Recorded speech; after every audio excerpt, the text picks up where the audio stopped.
Hey there, and welcome to episode number 69. Hey now. Hey now. I'm going to call this episode Hey Now. Sorry, I just had something in my mouth. Oh, that refreshing beer. Episode 69. You better hope it's beer. Oh, yeah. Long neck bottles. Holy smokes. I promised people we would have a $1 jar for every time we made a bad sex reference on today's episode. Really? Get out of here. As if we have dollars to spare. Yeah, really. What's the matter with you? I have some dimes in my purse, though. Or if we have any other material to work with. All righty. Man, well, it's been a while. It has been a while. I'm Rob G from FEARnet and Icons of Fright. With me is Elric Kane from Inside Horror and Rebekah McKendry from Fangoria. Woohoo. Fangoria Sound. Fangoria. I totally kind of missed you guys. Yeah, I missed you guys a lot. It was a good feeling. That's a good feeling. It's a good feeling. It was good to hear the feedback from people. Both excited, some threatened. Some were threatening us to get back on the air. I missed the threats. Yes. We were, and let's tell them the truth, we were in an arbitration about continuing the series. We were going for a pay rise, and the studio was fighting us. Right. So we're back on the air for free. Yes. So you'll be pleased. For your listening pleasure. I guess we lost. Yeah. Do we get smokes. per diems? At least we got per diems. No per diems, no, huh? They didn't just, even have beer this week. We had to bring our own. I bought the beer, and I went cheap. I'm sorry, Elric. No, I like Coors Light. Listen, actually, sometimes you got to go cheap with the beer. That's the way it goes. They'll probably have to edit the fact that I said Coors Light out just in case. Right? No, not our. But I will sponsor. say it's nice to miss doing the show because we did it for almost a whole year. I think almost without many breaks at all. Yeah, pretty consistent. I think 2 weeks was on the long. Just now was it was the longest. It was the longest gap we've had. Yeah. And it's good, and there won't be another one for a while. So yeah. We are back on air with much to talk about. Yes, and in fact, before we get kicking, I know Elric wanted to dedicate this episode to the late great Marilyn Burns of Texas Chainsaw Massacre, who we just found out had passed away suddenly, unfortunately. Very young, I think. 65, about 65, I think. Yeah, I read that. To me. Which is amazing, and obviously, one of the films that we saw was Texas Chainsaw. We're gonna get into that for sure and talk a little bit more about her as well. Really quickly, I just wanted to open the show with a few congratulations that are in order. We haven't talked about it much, but obviously to Jeremy Gardner, The Battery, and his silent partner in crime, Christian Stella, the DP of that movie. Obviously, Scream Factory is going to be putting it out September 16th. Mm-hmm. And I think we might have mentioned that briefly, but just really happy for those guys that they're getting a great release through Scream Factory. Scream is a friend of the show. They came on a few times. They heard us talk about it, and were interested in the film. So indirectly, I like to think that we helped not only bring it to a lot of our listeners' attention, but to the U.S. distributor that ended up putting the movie out. I'm directly responsible. You're directly I responsible. Sent the Blu-ray. The actual Bluray. I actually To sent Jeff? the Blu-ray to Cliff. To Cliff. Oh, yeah. So Cliff if I'd had as much inaction as I had on all the prizes we give, that film would still be in limbo. Yes, exactly, because you hold on to the prizes. I still have the prize. You actually gave me one of the prizes, and I shipped it out, and it was like months Yes, later. I was like, give me the damn prize. Yeah. So. But I wanted to send them congrats because the film will come out September 16th. It will be in Walmart. It will get a huge release. That is and, awesome. I saw there's a documentary on there, a 90-minute feature-length documentary called Tools of Ignorance. And I've seen it. It is fantastic. Cool. It is just as fun and inspiring and hilarious as the movie itself. And, if you saw the movie and you liked it, you're going to love the documentary that they made for it. It's inspiring. It makes me want to go out and make something, which is, what you could only hope for from creative endeavors, is that it makes you want to be creative. So congrats to those guys. And my second congrats couldn't have been to a nicer guy. The number one movie in America right now is Guardians of the Galaxy. And listen, James Gunn, I've met him several times. Really sweet guy, really passionate about movies. He started out at Troma, wrote Tromeo and Juliet, co-wrote the book with Lloyd Kaufman. Which I never knew that. I didn't know he co-wrote that. Because I read that when I was like, it's one of the first. It makes sense. And plus, if you look at like Troma's body of work, and I love Troma, but it's the script that is kind of the most solid and has the most plot structure and acts and normal things that you would expect to find in a screenplay. In a movie. It's kind of the best composed of all of the Troma films. Yeah, so, and I always felt like Slither always felt to me like a big budget Troma movie. Mm-hmm. Oh yeah, it had that vibe to it. But again, it's great when people within the genre that are genuinely good people get. I just think like it's amazing that someone like him got an opportunity to make a movie like that, and that he fucking crushed it. Oh yeah, it's so good. So and no matter how big he gets, he'll always be the host of Scream Queens on VH1. Yep. And I was having a discussion about this with someone in the industry today about how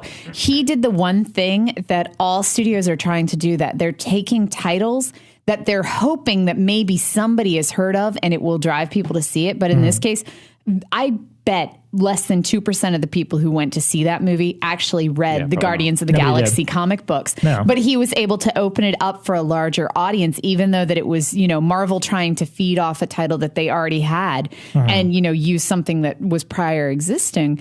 It didn't even matter. He fucking blew it out of the water. On NPR, and he was being interviewed. Also, the co-writer, it shouldn't be overlooked. The co-writer is a woman of the script. She wrote the first script. And what's interesting about her interview was she is somebody who had always been kind of pigeonholed into like projects she wasn't very interested in. But the one thing she was always interested in is space. And she wrote all these biographies about space, about people, where there was astronomers or people who went to space. So she's the one who had this great grasp on space, and she got a chance through Marvel, some mentorship. I'm not sure if it was because she was a woman she got in on that particular thing. Yeah. But it was a great story, and she got to basically write the first pass of this thing. And her name's James kind of chose the Nicole characters. Perlman. And I think what happened is she got the opportunity. She was one of the female filmmakers that got the opportunity to go into Marvel and look at their properties. And that's the one she picked. And everyone thought that was crazy. And everyone's like, why that? And I just love space. I want to do a space, opera. Yeah. And that's the thing. The reason the movie, I know it's not horror, but if you like James's other stuff like Slither, and you could see a lot of his personality shine through in that movie.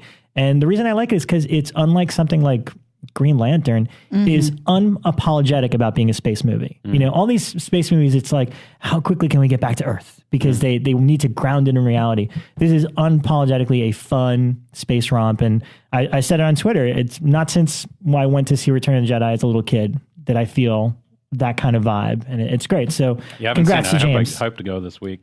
Yeah. It's also interesting because, afterwards everyone's tweeting things, but I was very quick to be like, well, Peter Jackson, Sam Raimi. Yeah, of course. I mean, we got those two guys coming out of Splatter. There aren't a lot who have found that way to kind of do the visceral on a macro lens. And as long as the filmmaker gets the opportunity to put themselves, like you look at the first Spider-Man and there's so many Evil Dead tricks and things that are just, Raimi's personality that I think that's why those movies succeed. When those filmmakers get to bring a little bit of what they did in the genre to the mainstream, the mainstream responds. No, it's proof. It spits in the face. The problem with the mainstream has always been that they think that if you can make a Roger Corman film, that's all you can do. But that I have always felt the opposite, that if you can make something out of nothing, you can do anything. Yeah. And I'll die believing that. But Hollywood is never like that. Hollywood always tries to box people who are good at indie or good at small film. You do that, we'll play over here. Which is another conversation that I had today, because we've been talking with somebody about doing a possible children's film. And I was able to say when I was talking with this person today, because they're always like, you do hard. I'm like, so did James Gunn. He was able to break that mold and get away. So, yeah, amazing. I mean, even Drew Daywalt in The Hugest Possible. Oh my gosh, yeah. Well, that was also announced. Stuff now. Drew Daywalt sold Day of the Crayons quit to Universal. Yeah. So, and I mean, he was one of the biggest horror filmmakers I knew for the longest stretch. I mean, like when everyone else was like, we don't know what we're doing, he was always making something. Yeah. So huge congrats to Drew as well. And that's also richly deserved. So. And we will get him on the show at some point. And we should to talk horror. We should also thank Rob Zombie for giving us something to talk about this week. Yes, quick topic before I've seen so many movies. I think we're just going to have to go around the table and do one at a time. One. But the topic that Elric saw this and thought it'd be good to talk about, I don't really think there's much to talk about, but Rob Zombie's new film, 31, he is decided to crowdfund it via his own website. And it's weird because it's not like any of the other ones, like a Kickstarter where you could see, you can't even see how much they're asking for. I think they're just raising funds and that's going to go into the movie. But I don't know. That's so weird that you can't even see. I mean, is there a goal set? Nope. See, that's. You know what that sounds like? That sounds like, hey, you're an investor in my movie, but you don't have any rights and you don't get any Pretty money. much. Yeah, and he's smart in that regard. Is he giving anything? I haven't looked at this. Okay, so you at least get a ball cap or something. Here's the thing. I mean, I asked about it on our Facebook and people were very vocal about like, oh, I'm not giving Rob Zombie money because he's got plenty of money. And it's true. I literally Googled Rob Zombie net worth and he's apparently worth $42 million. He's worth that much. So realistically, I guess you could say that he could totally take $1 million and make a movie if he wanted to. But he doesn't even have to do that. The problem is he has the connections to fund a movie. Yeah. He does not need to go through the studio like ever. Well, it's hard for anyone to make it. And he doesn't need to go through. He has enough connections of people who can find money. He has a proven track record. He could fund a $2 million to $6 million movie without having to spend a cent of his own money. So I don't, unless it's just to get the fan base into it, which these things never kind of seem like that. You know, they don't, but it's funny because I had a long conversation with Scott Reynolds about this a few days ago, and my initial reaction, well, I'm not going to donate to it because, one, I'm broke and I want to make my own films if I'm going to make anything, and two, he's well off and has plenty of money to make a movie, but he points it out, like, look, if a Rob Zombie fan really wants to be a part of the process, and I mean, like, we're a little jaded in the sense that we're from New York and LA, and we see a lot of films getting, we run into people and stuff. But, if you're in middle America and you have a couple $100 and like Rob Zombie's your favorite musician of ever, like Alice Cooper to us or whatever, and you have a chance to kick in a couple $100 for him to follow you on Twitter or something, that'll mean a lot. It doesn't mean anything to us. I mean, I don't need him. The Twitter one was the one that rubbed me the wrong way. Yeah, that's a little weird. Really? But $400 for Rob Zombie to follow you on Twitter. It's like, is that really Rob Zombie? B, yes, and you could direct message him repeatedly every day. Yeah. What'd you have for breakfast, Rob? That Twitter thing just made me a little ill. But, I have nothing against anyone who wants to support anyone because that's up to you to pay for what you want. Yeah, of course. It's economy. Up to you. But I don't think that he needs it. He doesn't need it to get a film made. No, he doesn't need it. But I understand getting people that are fans of yours involved in a way that you could give something to them, like while you're, I kind of wish you could give something like to buy that. I wish it was like $100 and I'm going to record a whole album and this album is only ever going to be available to those people who pay. Sure. And then people are like, whoa, that's worth $100. Then that would be worth it. But I don't know, that makes me grind my teeth a little bit because it kind of defeats what I always thought of as crowdfunding. I mean, when you look at any of these sites, Indiegogo, Kickstarter, even Seed and Spark, they're all about indie artists who want to make projects that couldn't otherwise get funded. Because if I go to a studio right now and say, I've got a great script, no matter, they're not going to pay any attention. So instead you turn to that to get some type of fundraising.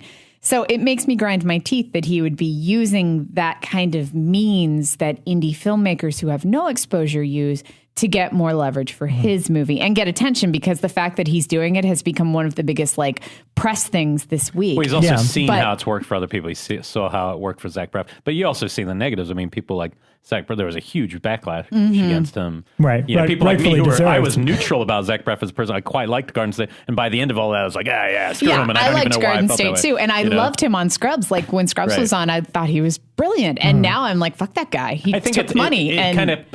It's more like it's not wrong, but it kind of looks bad. It leaves a little bit of a bad taste in your mouth, even though you understand it. Well, yes, and I mean, my argument initially was kind of in line with what Rebekah just said, which is, to me, it's like it's not fair for somebody like him to take advantage of a situation that, a means of financing something that is intended for independent filmmakers. However, as I had that debate with Scott, he's like, yeah, but anyone donating to Rob Zombie's campaign would never donate to another Kickstarter. It's true. They just want their autographed 8x10, their collectible, whatever it is. They want a piece of him. They want a piece of him. And they're not the type of people. He's not taking away from your audience, because those people are not going to be funding your movie. They don't care about that. I was having a conversation with somebody about, and it was Matt Curry Holmes, and I were talking about crowdfunding, and Matt, I think it was him, had the theory that in a decade or so, that is how most movies are going to be made, is by crowdfunding, because studios have gotten so tight. I mean, even Joe Dante can only get like a $2 million or $1.5 million budget now, and couldn't even get finishing funds and had to crowdsource them. Stuart Gordon can't get a movie made; he has to crowdsource it, and it's become he couldn't crowdsource it. Yeah, he couldn't crowdsource it. It has become such a common place for studios to push that, and that his theory is that this is the way that it's going. That you buy your ticket ahead of time by paying for a portion of the movie. Well, that I'm all for. Look, if everything was capped at $10 or $15, exactly, that would be amazing. That's my biggest problem is look, if I donate, I've only donated to a couple here and there because I personally don't believe in this method of funding stuff. But the only thing I want is the movie in advance, and it really bums me out when I look at these packages and it's like the only way you're going to get a DVD or a Blu-ray is if you donate like $50 or $75. And it's like, I'm not going to pay $50 for any Blu-ray except Demons from Synapse. But that's a whole different story. Right. You know, like... I mean, I'm on the opposite. I love this. I love that this exists. I just don't... I think it's up to the person. It's just another extension of the free economy, you know? And if people want to work hard and make money and then give it to Rob Zombie, who has $40 or $60 million, then that's their choice, you know? Like, it's up to you. You know, if he was making a Lords of Salem 2, I might put him $5 out of curiosity. I might be like, you know what? I kind of want to see what the masturbating priests in this one. Yeah, you know. But you know, it's certainly interesting. And the interesting part is, will there be a fan backlash? I really haven't seen much except from people that don't like him to begin with and wouldn't donate, you know? But I have to say, Fango just released the Rob Zombie edition. We just did a Rob Zombie director's edition, and that thing has sold through the roof. Yeah. I mean, well, we actually didn't time it like that, but we delayed release of the magazine, and this pissed a lot of fans off. We were originally supposed to release it in May, but we were told that if we waited until June, he'd give us some information on 31. So we actually have some pages in there on 31, just because, you know, we were able to hold a little bit and get some info. Yeah. But I mean, it sold really well, and we've had really passionate Rob Zombie fans. So I mean, there are people out there who, like you say, they just want a piece. It's just, maybe I'm just a little put off by, you know, crowdsourcing altogether now, because where I've seen so many projects that were made that way that turned out beautifully. Battery, Absentia. Battery wasn't. Yeah. Okay, sorry. Absentia was. Babadook, was that? I thought that was originally. That one may have been. There's so many different. Grabbers wasn't. No, wait, that one was made with a lottery campaign.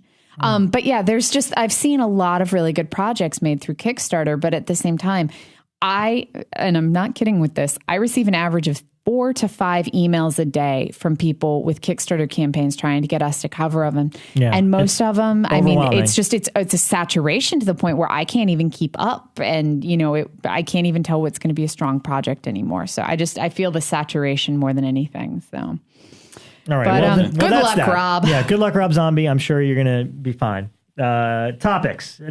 Movies. Do we want to start with Chainsaw? Yeah, because that's one of the only shared one, and it wasn't a long time ago. Because I was so pissed I didn't get to go to this. Elise invited me, and I had planned to go, and then I ended up, I couldn't find a sitter for Marnie, and I had to stay home, and I was so angry. Elric left the kids at home alone. He didn't care. With Tobe Hooper and William Friedkin. So here's the deal. So Cinefamily hosted a special screening of the 40th anniversary of Texas Chainsaw Massacre at the Vista Theater with Tobe Hooper in attendance. William Friedkin was going to do a Q&A with him, and they were going to both put their handprints and signatures in front of the Vista as part of this big ceremony. So Elric and I were very lucky enough to get into this thing and see this Q&A. Initially, it's like, what was the connection between Friedkin and Hooper? And we found out pretty quickly into their Q&A that Friedkin was Hooper's mentor. When Texas Chainsaw came out, he was just a huge fan of it. He called himself the town crier. The town crier. Because he literally took the film to every studio head and made them watch it. Yes. Because it blew him away so much.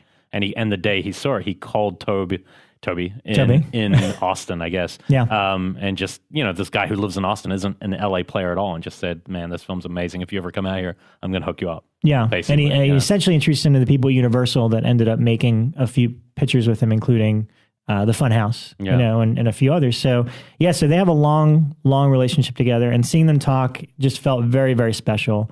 Because Toby's a little slower, you know. Yes. But besides being from Texas, he has enjoyed smoking certain things for the last 50 years, and that takes a bit of a toll. Friedkin is about as sharp a showman as can exist. I put this in my top 2 all-time Q&As, and my number 1 is Friedkin after Sorcerer. So he's just an entertaining human being. Yeah, I'd hear him talk about anything. Yeah, people are dying in the audience as he talks and makes jokes about things, but he brought quite a lot out of Toby. Yeah, he did. I thought. And there were a lot of I mean, you know, you think, how much more can I learn about Chainsaw? But, you know, he brought up a lot of his influences. He mentioned this painting called Christina's World by Andrew Wythe. Googling it now. It's a beautiful painting. And as soon as you see it, you're like, oh, that's totally... You've seen it in those art stores. Chainsaw. And also the movie Seconds, which I just picked up on Criterion, and right in the opening moments, the close-up shots of the eyes and stuff, you're like, oh man, Toby totally... I think I talked about that one like couple months ago here. Like, because it's a great thriller, but great movie. I was worried that people talking about Frankenheimer might. I wasn't sure if Friedkin and Frankenheimer got along because Frankenheimer did French Connection too. Oh, that's right. And the people have often said, "Oh, I like the car chases even more than that." So I wasn't sure if that was going to be a sour note for Friedkin, but I guess not. No, I think I don't think he cares. You know what? The biggest thing I learned, and this is something that this was more like a psychological thing about Tobe, where I think part of the origins of this story come from. And it was just this little note that you probably already know about him. I'd never heard this. Tobe Hooper grew up his whole life in hotels. And he had never lived in a house. And I instantly, like as soon as I heard that fact, I thought to myself, if he was seeing a shrink, I'd be like, this is about a guy who never got to live the normal life. And he has this absolute fear of this vision of what the normal family home is. It's a house of horrors in his mind because he's grown up in hotels and motels because of what his dad's job did. And so this is his vision of how the other people are living. And I think it's really telling. Like there was just something about that one moment. I was like, oh, I get it. I see where some of that comes from. The family dynamics of a home is so different than I can imagine living in somewhere that's always clean. And, just, it was really, I'd never heard that fact about him. And it really kind of was one of those things you kind of start circling in on. That and the story about the mall chainsaw. Oh, yeah, that's great. Pure gall. Yeah. Where the inspiration of the story came from. Yeah, the opening, which is funny because I don't know if I sent it to you yet, but my friend Chris Garitano, who did Horror Business. I love Chris. He used to come and talk to my class when I used to teach at Hunter. I used to bring him in to talk about indie filmmaking in New York. Yes, and he's the epitome of indie filmmaker. He's amazing. But he wrote a script called South Texas Blues, which tells the making of the Texas Chainsaw Massacre in a very fear and loathing in Las Vegas kind of way. Cool. So the opening scene is that fantasy, which is Tobe stuck in line at this giant, Walmart type store, sees a chainsaw and decides he hates people. He would love nothing more I don't like being around people than to just mow through them all with a chainsaw to get out of there. That makes a lot of sense now. The only time I've met Tobe Hooper was at the Fango conventions. We used to do these, we called them like celebrity dessert parties or things like that, where for like an extra $100, all of the celebrities from the convention had to come have coffee and dessert and cocktails. And for an extra $100, you could come and, sit with them and talk to them and things like that. And so it was a nice little one-on-one thing. And I had to be at one because I worked for Fango. And so I'm there and Tobe was there and I was so excited. He was one of the few people at that convention I was excited to meet and he looked so uncomfortable. And I thought he was stoned and he didn't talk. And it was... Check. Yeah, he's very reserved. He's very nice when you get him solo and talk. I mean, he's a very nice guy. He's just, I think, very... reserved and Friedkin made him admit that the film is a work of art. That was the best moment of the night. He's like, "Can you just admit that this is a work of art?" And Tobe's like, "I could never do that." Filmmakers are very humble. We don't do that. And he's like, "Oh, come on, just say it. It's a fucking work of art." Yeah, and he's just like, "It's a work of fucking art." Yeah, it's amazing. And then we watched the movie. Holy shit! Guess what? It's a work of fucking art. Yeah, it really is. It made me want to go back in time to our previous show. Well, I actually did pretty well because I do recall on the episode before that I did say it's the number one best. And now I agree with you 100%. Definitely the best. I think it's the best horror film. Favorites. It's a weird movie to love because it's so savage. Yeah. But there's nothing like it. Nothing. And it comes it's out so of powerful. nowhere. It came out of this weird imagination, and it's also borderline could happen. Yeah. A lot of it just feels real. But I'll tell you, on the thing that I'm tough to scare now, I just don't really jump much anymore. But man, as soon as he emerged, and seeing this on screen, as soon as he walks on the first time, it was just the moment where I first saw him, I had a visceral reaction and kind of just moved my head back. Right. And it made me almost laugh inside because I'd forgotten that feeling. And then it's just so intense and unrelenting. Keeps happening. The close-ups on the eye. It's an incredible film. The sound was remarkable. Yeah, I mean look, everybody owns multiple versions of this movie, and this is the 40th anniversary. They're going to do a Blu-ray eventually. The thing that sets it apart, I mean, it looks fantastic. It's not much different from the last Blu-ray release, but anything that was staged at night or is dark looks a little bit clearer. But the win here is this 7.1 surround sound mix that Tobe supervised because. I'm going to assume that you've seen the movie if you're listening to us. But I mean, the last 20 seconds where the chainsaw is roaring and he's doing his dance and it's so freaking loud. I just remember that. And then cutting to black was such a powerful, visceral moment. It's amazing. The sound mix is fantastic. So if you get a chance see it on the big screen while you can. Oh yeah, I mean, to me, this is like once in a lifetime to see it projected like this again. And it's still just as powerful. I can't believe this movie's 40 years old. And the big change through CGI, they actually made Franklin not annoying, which is hard to believe. It took a lot of CGI. Suddenly he's very thin. No, he's very polite. He doesn't blow raspberries. Okay. But you know what? The other thing... There's a lot of raspberries blowing in that film. This is true. I couldn't believe... Actually, didn't you want to do a prequel? I thought it'd be funny. With Franklin? I thought... the what is the last name? The Hardesties. I wanted to do a sitcom with just Sally and Franklin to their life just before that moment. It would be like, like Friends, but with Franklin. Anyway, terrible, but it's brilliant. It was just brilliant to watch that film again. Yeah, and we should mention in terms of the acting. The one thing I wanted to say was, there's so many movies since then that have copied kind of the backwoods, like sort of redneck crazy guy, whatever. Mm-hmm. But you watch Jim Sedow and Ed Neal, and they are just unlike no one. Jim Sedow was he's actually a theater guy. No, I mean he's a theater guy. Yeah. That's what I was going to say. That's where they discovered him from theater, which is just amazing. It's like nobody can come close to how great they are in those roles. You'll be all right. You're right.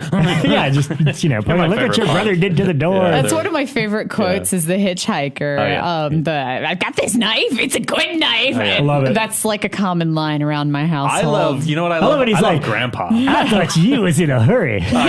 Yeah. But something about watching Grandpa is just Grandpa's amazing too. Great, But actually, one of the great stories he told, which I don't think this is on anything, was the stuff about they needed dead animals, or God. they wanted what's it called when they're stuffed, embalmed with formaldehyde and all that. They wanted these animals so they could put up as set dressing, and so they couldn't find any. So this big truck at the SPCA, as Toby said, it was a bad day for the SPCA because literally they'd killed a lot of animals, and they came with this giant truck, and I think he said it was like a ton of animal carcasses that were killed that day were dumped at their doorstep to this house in the middle of nowhere where it's already hot as balls. And basically they're like, and Toby's like, this is disgusting. Get it out of here. I don't want to see these dead animals.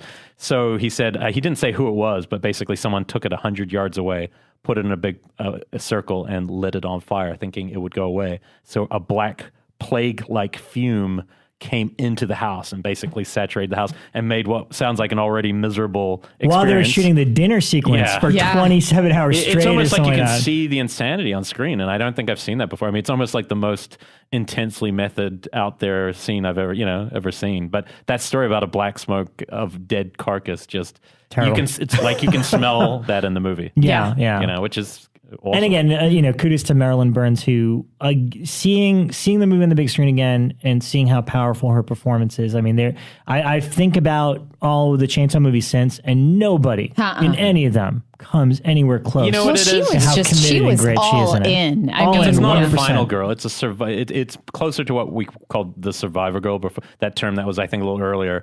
And the difference being that there's nothing contrived about it. Yeah. This is not like, Daniel Harris is going to be a victim and then suddenly she's going to get a bow and arrow and learn how to shoot and then kill you. Yeah. This is just somebody who just wants to live or survive. Just smashing through windows, breaking your ankle, running, screaming, and you believe that. There's also nothing glamorous about it. Like that's one of the things that always drives me crazy in horror. I actually watched Chronicles of Riddick last night, and the girl in it who plays Jack, or I think she changes her name at one point to something else, but she stays sexy even when she's like really sweaty or stabbed or anything like that. She still has perfect mascara and lovely locks even if they are sweaty.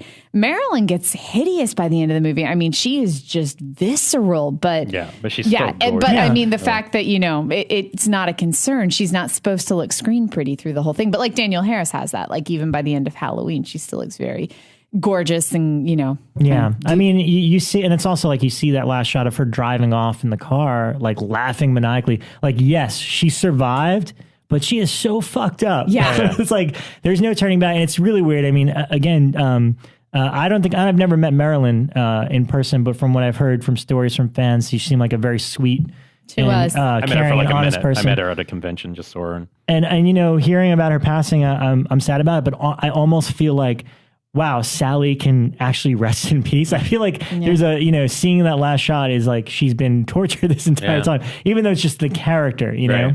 She wasn't in a great deal of other things that I really knew. I mean, she was in Helter Eaten Alive a Skelter? little bit, Helter Skelter, which is a good TV movie. And she did a couple of cameos in the last couple of Chainsaw movies. Yeah, I don't know if she's, I don't know what her ambitions were, but yeah, no, it's interesting. But anyway, let's move on to some movies. Yes. What about you? Because you did not see that with us. No, I didn't. I did not. But I will say what I have been doing for the past 2 weeks. Oh, yeah. Just because I have some creepy stories to tell. And we never tell real life creepy stories on here. It's always just, horror Darren movie Bousman stuff. Does. Darren Bousman does, yes. I did not find someone living in my house, which is a good thing. No squatters in the walls or anything. But so I bought a fixer house. And when I say fixer, I mean like this place was like a fucking beater. And for the past 6 weeks, almost 8 weeks, we have been fixing it. And the reason that I'm mentioning it on the show is, one, it ate up most of my time, so I didn't get to watch as much as I usually do. But two, I have found some creepy ass shit in the walls. We found at this point 4 skulls. And I mean, of varying like sizes. fake skulls? No, these are real skulls, not like human skulls, or else I'd have to call the police and not talk about it. Okay, like no. what kind of These are skulls? like animal skulls. Right. Like we found a cat skull, which we were like, oh, it must have crawled in and died. But then we found larger things. Like one of them, we've looked at books. I think it's a raccoon, and then we found 2 that are clearly dogs, like very, very large dogs. Some have been in the wall, some have been under the house, some have been in the masonry work. It's bizarre. And then we found a pile of teeth. Which I left that for you. Yeah, oh, thanks, Elric. That was me. And again, we're not too sure. We thought at first maybe they were baby teeth, but they may have come from some animal too. But it's just really weird knocking down your kitchen wall and seeing like a fucking pile of teeth sitting there. And we have just found some creepy stuff. God, you're living Chainsaw Massacre. I know. And we have this, at first, we found the first carcass and it was like a full-size cat. We knew it was a cat. It was very clear. And so we took it out back and buried it next to the shed. And we were like, okay, well, we're not going to get the, cat poltergeist. We're going to bury everything.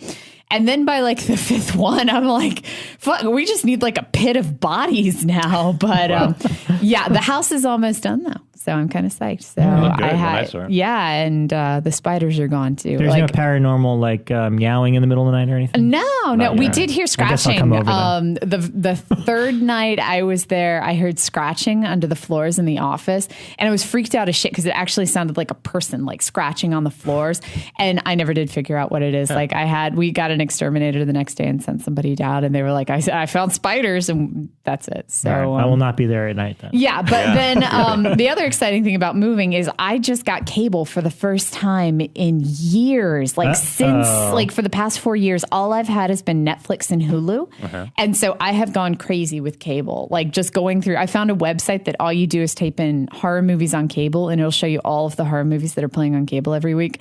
So I went crazy taping everything that was on. Last night I watched Chronicles of Riddick, which I couldn't remember from the first time I saw it. And then last night I remembered why. It's like a political drama. Yeah, the whole thing. I like Pitch Black, but I remember seeing that one once, and I don't even think I made it through the whole movie. I liked Pitch Black a lot. I liked the one that came out last year, just Riddick. But this one in the middle was kind of like a political drama. It didn't have any of the cool animals or, aliens to it. Yeah. And it just kind of reaffirmed, like, he's never been a real witty guy. I mean, like, from the last one, like, his pickup line was like, I want to go balls deep in you or something like that. I mean, he's never, like, been, big for repertoire. The irony. But in this one, it goes so downhill. He makes a great tree. I'll tell you that much. I've heard that. I cannot wait to see him in this. Limit him to 3 words and make him a tree. And it's the best performance of his career. Then the other things that I watched, which this one I was totally psyched about. I watched Severance again. And I have not seen Severance since it first came out, like Christopher Smith? Christopher Smith. Yeah, there you go. Same guy who did Triangle and Black Death. Black Death. Creep is great. awesome. It's like Descent in a Subway. It's like Descent in Raw Meat, kind of get married and make out.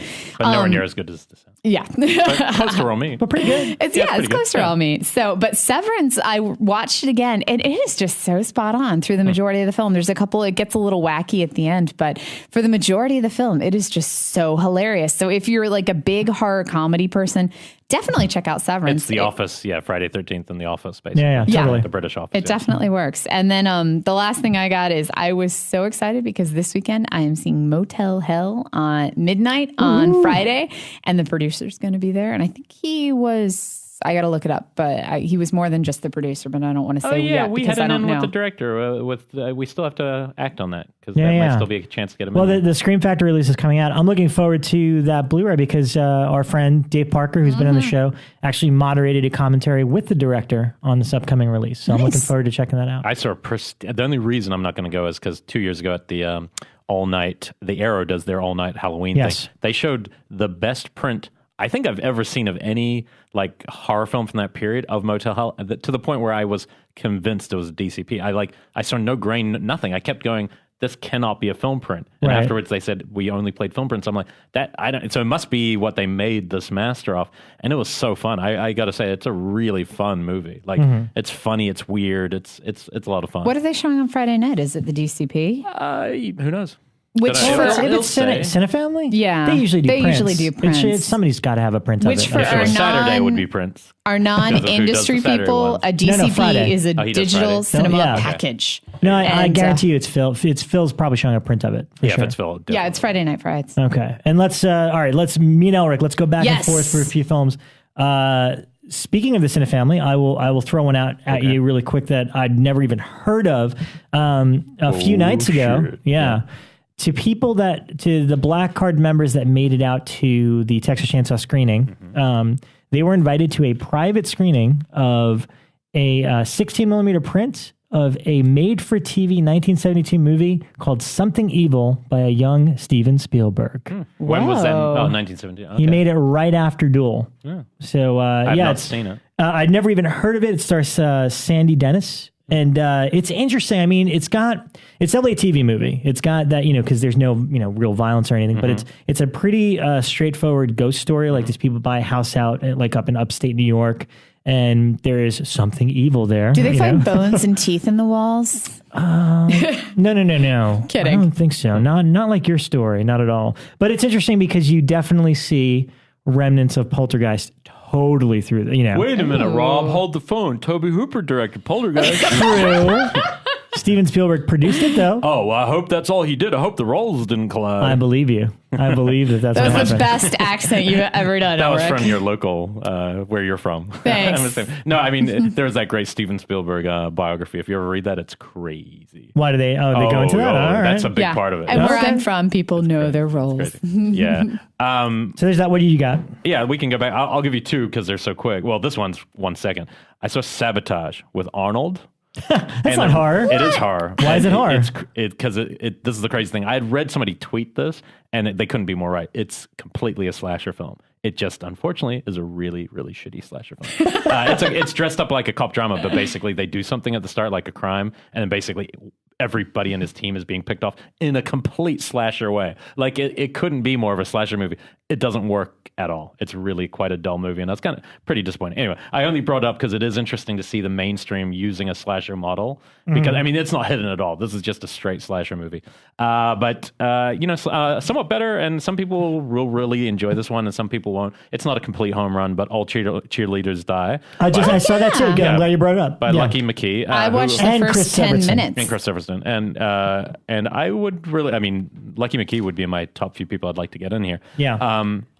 I thought it was a lot of fun. It felt, I didn't love it, but it felt... Same here. It felt like literally a lost artifact of the 90s. Yeah. It felt like, right after Craft, this movie had existed and was shelved for some reason. Suddenly somebody re-released it. Definitely, yeah. Very strange feeling watching it. I felt like it was very Jennifer's Body-esque with a touch of May. Yeah, like and it Craft had, and Craft. And the Craft, it had their sensibilities. I I didn't know what to expect from it. I thought it was just going to be a bunch of mean cheerleaders. Had you seen the short? I had never seen the short. I saw a trailer or something that Lucky brought to a Fango show like 5-6 years ago, whatever. So that could have been. So I didn't know anything about it, and I was pretty surprised with the direction, the supernatural direction that it took. Yeah. It's cool. I mean, that's the thing. I didn't love it, and I didn't hate it, but I thought there was enough interesting, unique ideas in it, especially, I mean, that's what we want, is something unique in a horror movie.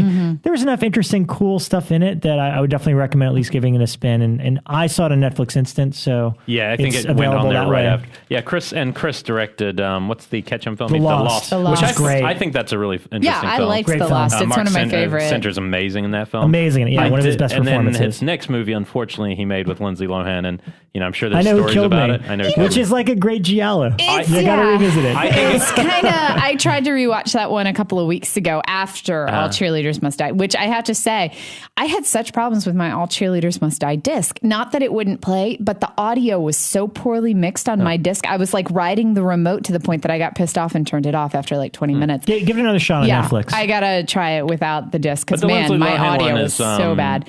It's one of those films that's me. often being called actually one of the worst films ever made. It's got like one of the lowest IMDb ratings. But I remember watching it, and as I was watching, going, yep, 10 years from now, people are going to be screening this. What, I Know Who Killed Me? Yeah, people screen that 10 years because it's got a major celebrity and a really it's very surreal. It's going like faux David Lynch at times, where it's not good, like boxing Helena Lynch. So Jennifer Lynch. Like she just takes off her glove and all of her fingers fall off. I don't know if I don't know. I don't hate it because it was so interesting, but I know it's not a good movie. I need to rewatch it because I remember when I watched it thinking that it was so bizarre and just it was not cohesive. It's not. It isn't cohesive. And it's all over the place. And Lindsay Lohan, she's a stripper, and then she has like this wild sex scene while her mom listens below, and it was watch it again and pretend it's an Italian giallo, and you'll think it's kind of brilliant. Watch it with subtitles, maybe. Because it just feels like a giallo movie, like just as crazy and ridiculous. Everything you just said sounds like an Italian giallo. Yeah, it does.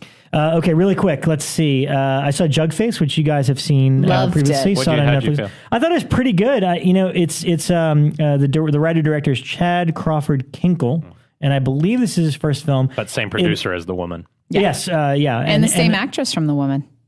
The girl who plays the teen daughter is the lead girl. Yeah, her name was Lauren Ashley Carter. I thought she was terrific. I love her. The lead. Yeah. And that's the thing. It's an interesting idea. It's not a great movie. It's not like oh man, you got to see it. But I thought it was really good. It was well executed. The acting was great. I thought she was great.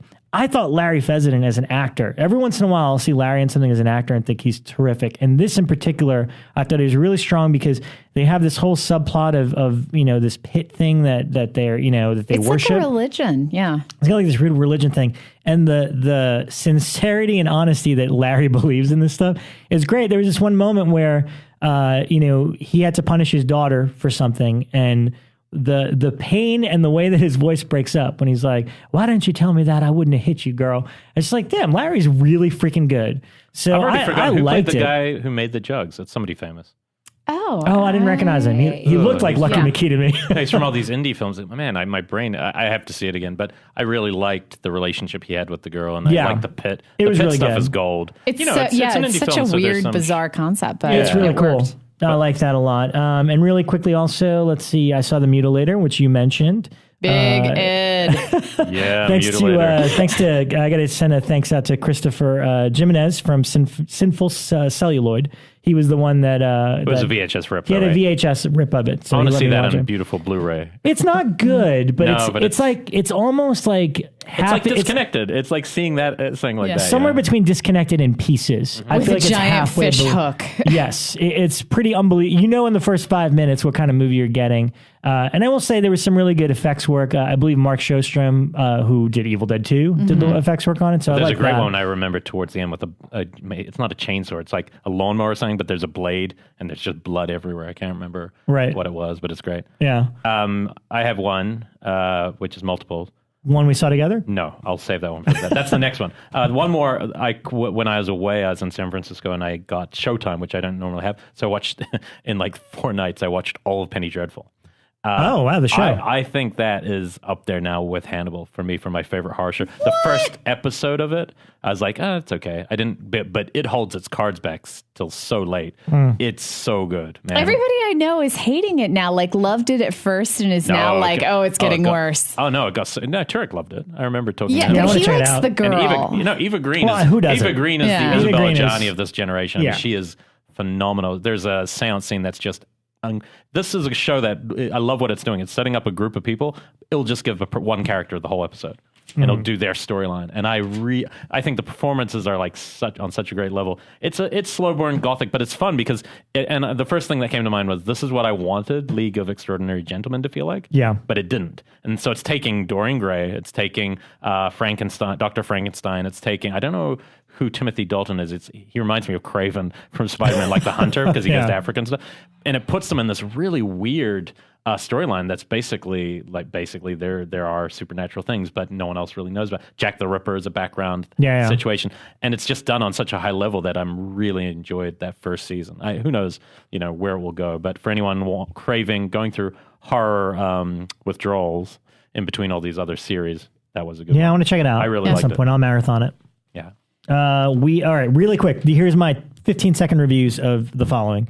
I revisited Fright Night 2, the original 80s one, which is just amazing, and you're going to say only good things about it. You are a madman. Hold on. That's the one where the guy turns to bugs, right? Let me call Tommy Lee Wallace and put him on speaker while you review this. I love Tommy. Tommy, here we go. I love Tommy Lee Wallace. And look, I'll give you Julie Carmen as the female vampire. She's gorgeous. She's amazing. She's amazing and gorgeous.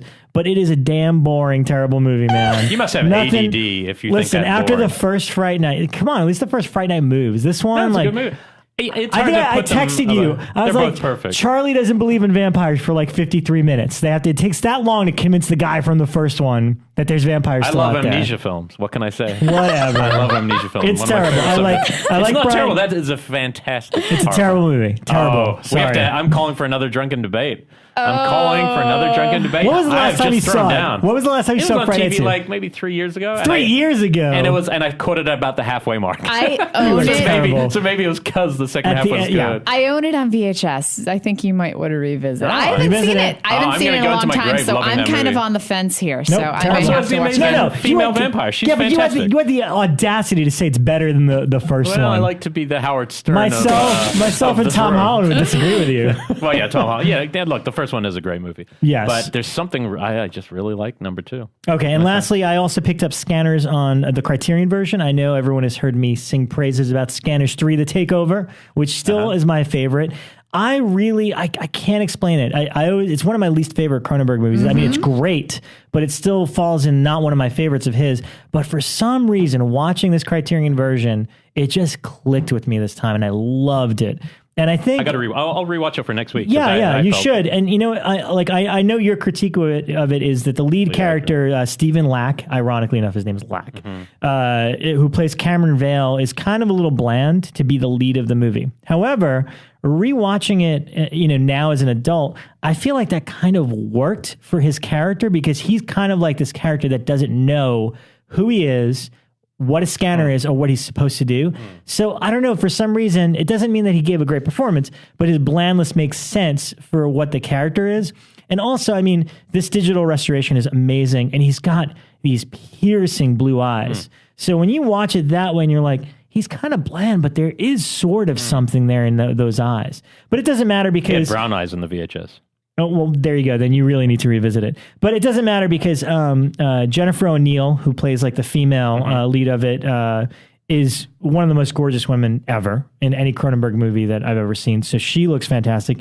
And quite frankly, Michael Ironside as Rebekah is one of the great...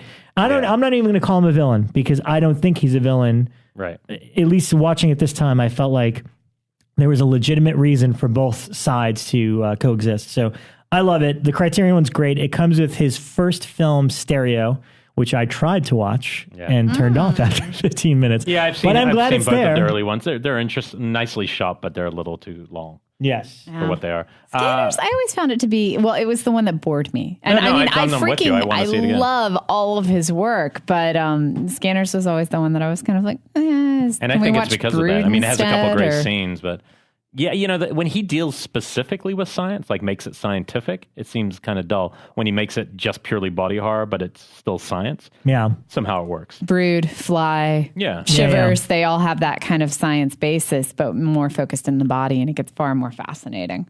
We have one more we both saw, but first should I leave that one to last? You want to No, go for it. Okay, we'll do that one. Then I have one more. Okay, cool. Then we'll do the one we did together. I wanted to see this film forever, since basically anytime I saw a still of a weird old witch-looking woman on ice skates, I've wanted to see this movie. And that's the only scene I remember. Yeah, no, and I've never seen any I of it. have a feeling this is the new Synapse release. Curtains. Curtains, the Canadian horror film. Which took a ridiculously long to come out. This was one of the epic films that for the longest time was only available on VHS. Right. And it kind of skipped DVD and went straight to Blu-ray. And I don't know why that was. If it was with good reason.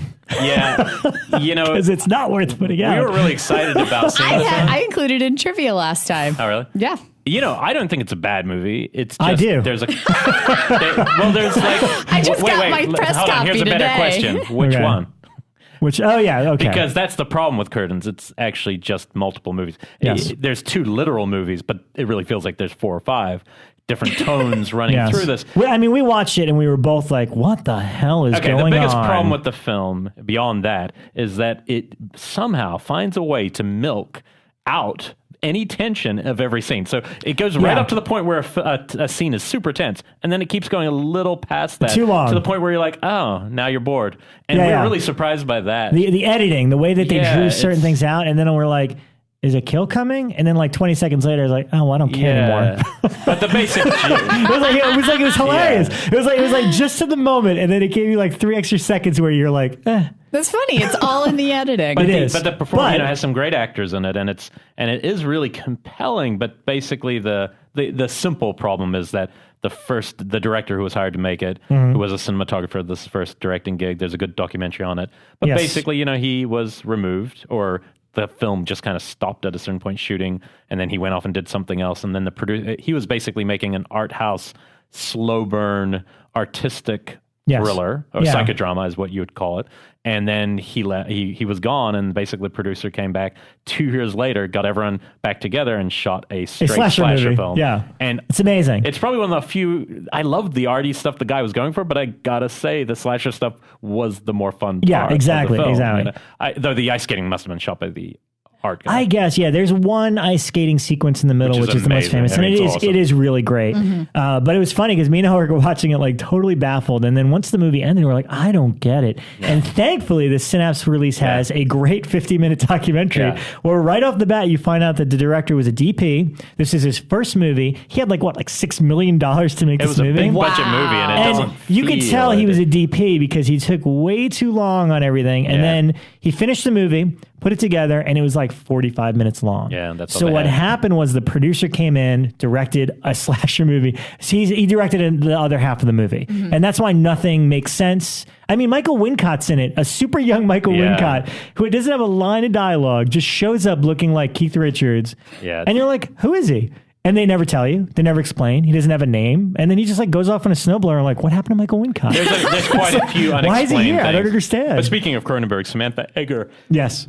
Part of me from The Brood, the mother from The Brood, is the lead in a sense. But it's got a really interesting, 10 Little Indians kind of vibe to it, where people are being knocked out as they vie for this theatrical role. And it's I still think it's really worth watching. Yeah, I agree with that. Because anytime you haven't seen one of these lost slasher film, you have to jump at the chance. And of course. And a big budget one that actually has a lot going on. Yeah. It's just there's something wrong with it. And look, Synapse did, as usual, a top-notch job. It's one of the best-looking restorations I've ever seen. The special features are great. The reason they delayed it is because there was a documentary about this DP That's right. about to direct Curtains from that time period that they included at the last minute, and that's also terrific. And he was a big DP. He was a big deal. He shot Atlantic City for Louis Malle and some Claude Chabrol film. So he was young too, super young when he shot Curtain. But no, it's funny because there are some set pieces in Curtains. You're like, wow, that's so beautiful. And then towards the end, it's just like, just a straight slasher movie. Yeah. Did Synapse release Thundercrack yet? I know that one was coming up.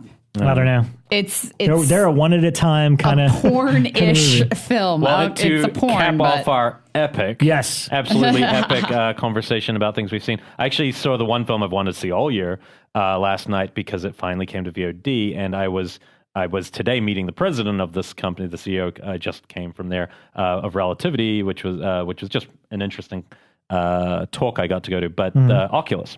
So this film I'd wanted to say, and it's really interesting. This has been the most divisive, from what I can tell, it's probably been the most divisive film of anyone of the friends I have in terms of opinion. Right. Like, I think, our friend Mike was like, oh, I love it. And then somebody else said, crap, trash. Yeah. And listeners to the show, a lot of them said it was trash and didn't like it. Oh. Becca's comments are very apt from a few weeks ago. You'll never hear me say this again. You can go screw yourself there, Elric. I know when she said that, I think a big problem was like this anticipation and a big screen mainstream audience. It's not made for that at all. It's literally 4 people in a house. It's a very small film shot by an independent filmmaker who made, a bigger leap. It's a slightly bigger movie than Absentia, but not like what I think people think the leap was. And it's, I think I think this film is gonna, in the long run, kind of do gangbusters on home video for people because I think that's the way to watch this movie. And you had mentioned that, and I think you're absolutely right. I was thinking halfway through, I don't think I would have gotten the same thing if I'd seen this in a big room full of people because it's not Paranormal Activity. Though, and the thing he should be most applauded to, especially to those who didn't like it, and I know quite a few of our people who listen to this actually saw comments don't like this film, is he didn't shoot this found footage, and it would have been so easy. Everything about this story lends itself. They even have cameras at one point. Everything could have gone through the whole movie. Yeah, everything could have gone found footage. They set up cameras and then they record them for the rest of the film. And the artistry of direction in this film is very, very high. Like the most impressive thing about the movie is basically how he weaves time in the present to the past between these adult actors and these child actors all the way through. It could also be why you maybe are at arm's length, and I never felt much. Yeah, because that's where it kind of fails a little bit. I watched this with a group of 4 other people, and I was the only one who was not annoyed by that. Everyone else was like, I didn't even know when it was going on. This was so stupid the way that it was woven, and I liked it. It's slightly intellectual, in terms of just the way, which I could see, most people not getting into. Right. I thought it was really good. I'll tell you this. I thought the actress, I had to write her name down, Karen Gillan, who plays the redhead, I loved her in the film. I loved the little girl redhead in the film. I thought those two were just seamless. The one thing I'll say about this film, so I'm on the fence of this isn't like the best horror film of the year, and it definitely wasn't right where the expectations were, but I think it's a very good horror film. I think it's a very well-made horror film. It didn't ever really scare me, but the thing about it that it was missing, the reason, and I think this is the only thing missing from making this like a classic, had it just had this one element, is there's no mythology. And basically it's just, you're with a mirror and they tell a few lines about what it's done in the past. But you don't know who originally had it, why, what it does. There's no Freddy Krueger backstory. And because that's missing, and you never really get the fleshed out any of the monster type things you see. Or how it works. Or anything. Because it can bend reality. Right, but you never know why. You never know how it does that. Because of that, by the time it ended, all I was thinking about, this is just kind of interesting, all I thought about when the movie ended is I was like, oh, that was really good. And I go, but you know what's really good? Babadook. Yeah. and it was like it reminded me of another film. It's like, oh yeah, there's something about that reminded me of when I watched Babadook, and it made me go, you know what? I really want to watch that again because I think that might be the best film of the year for horror. I need to rewatch and it just got announced for a U.S. release as well later this year. So I'm excited to revisit that. But there's some really good stuff in this film. I think it's a real shame people maybe saw it the way. Yeah, I'm looking forward to watching it alone at home. Yeah.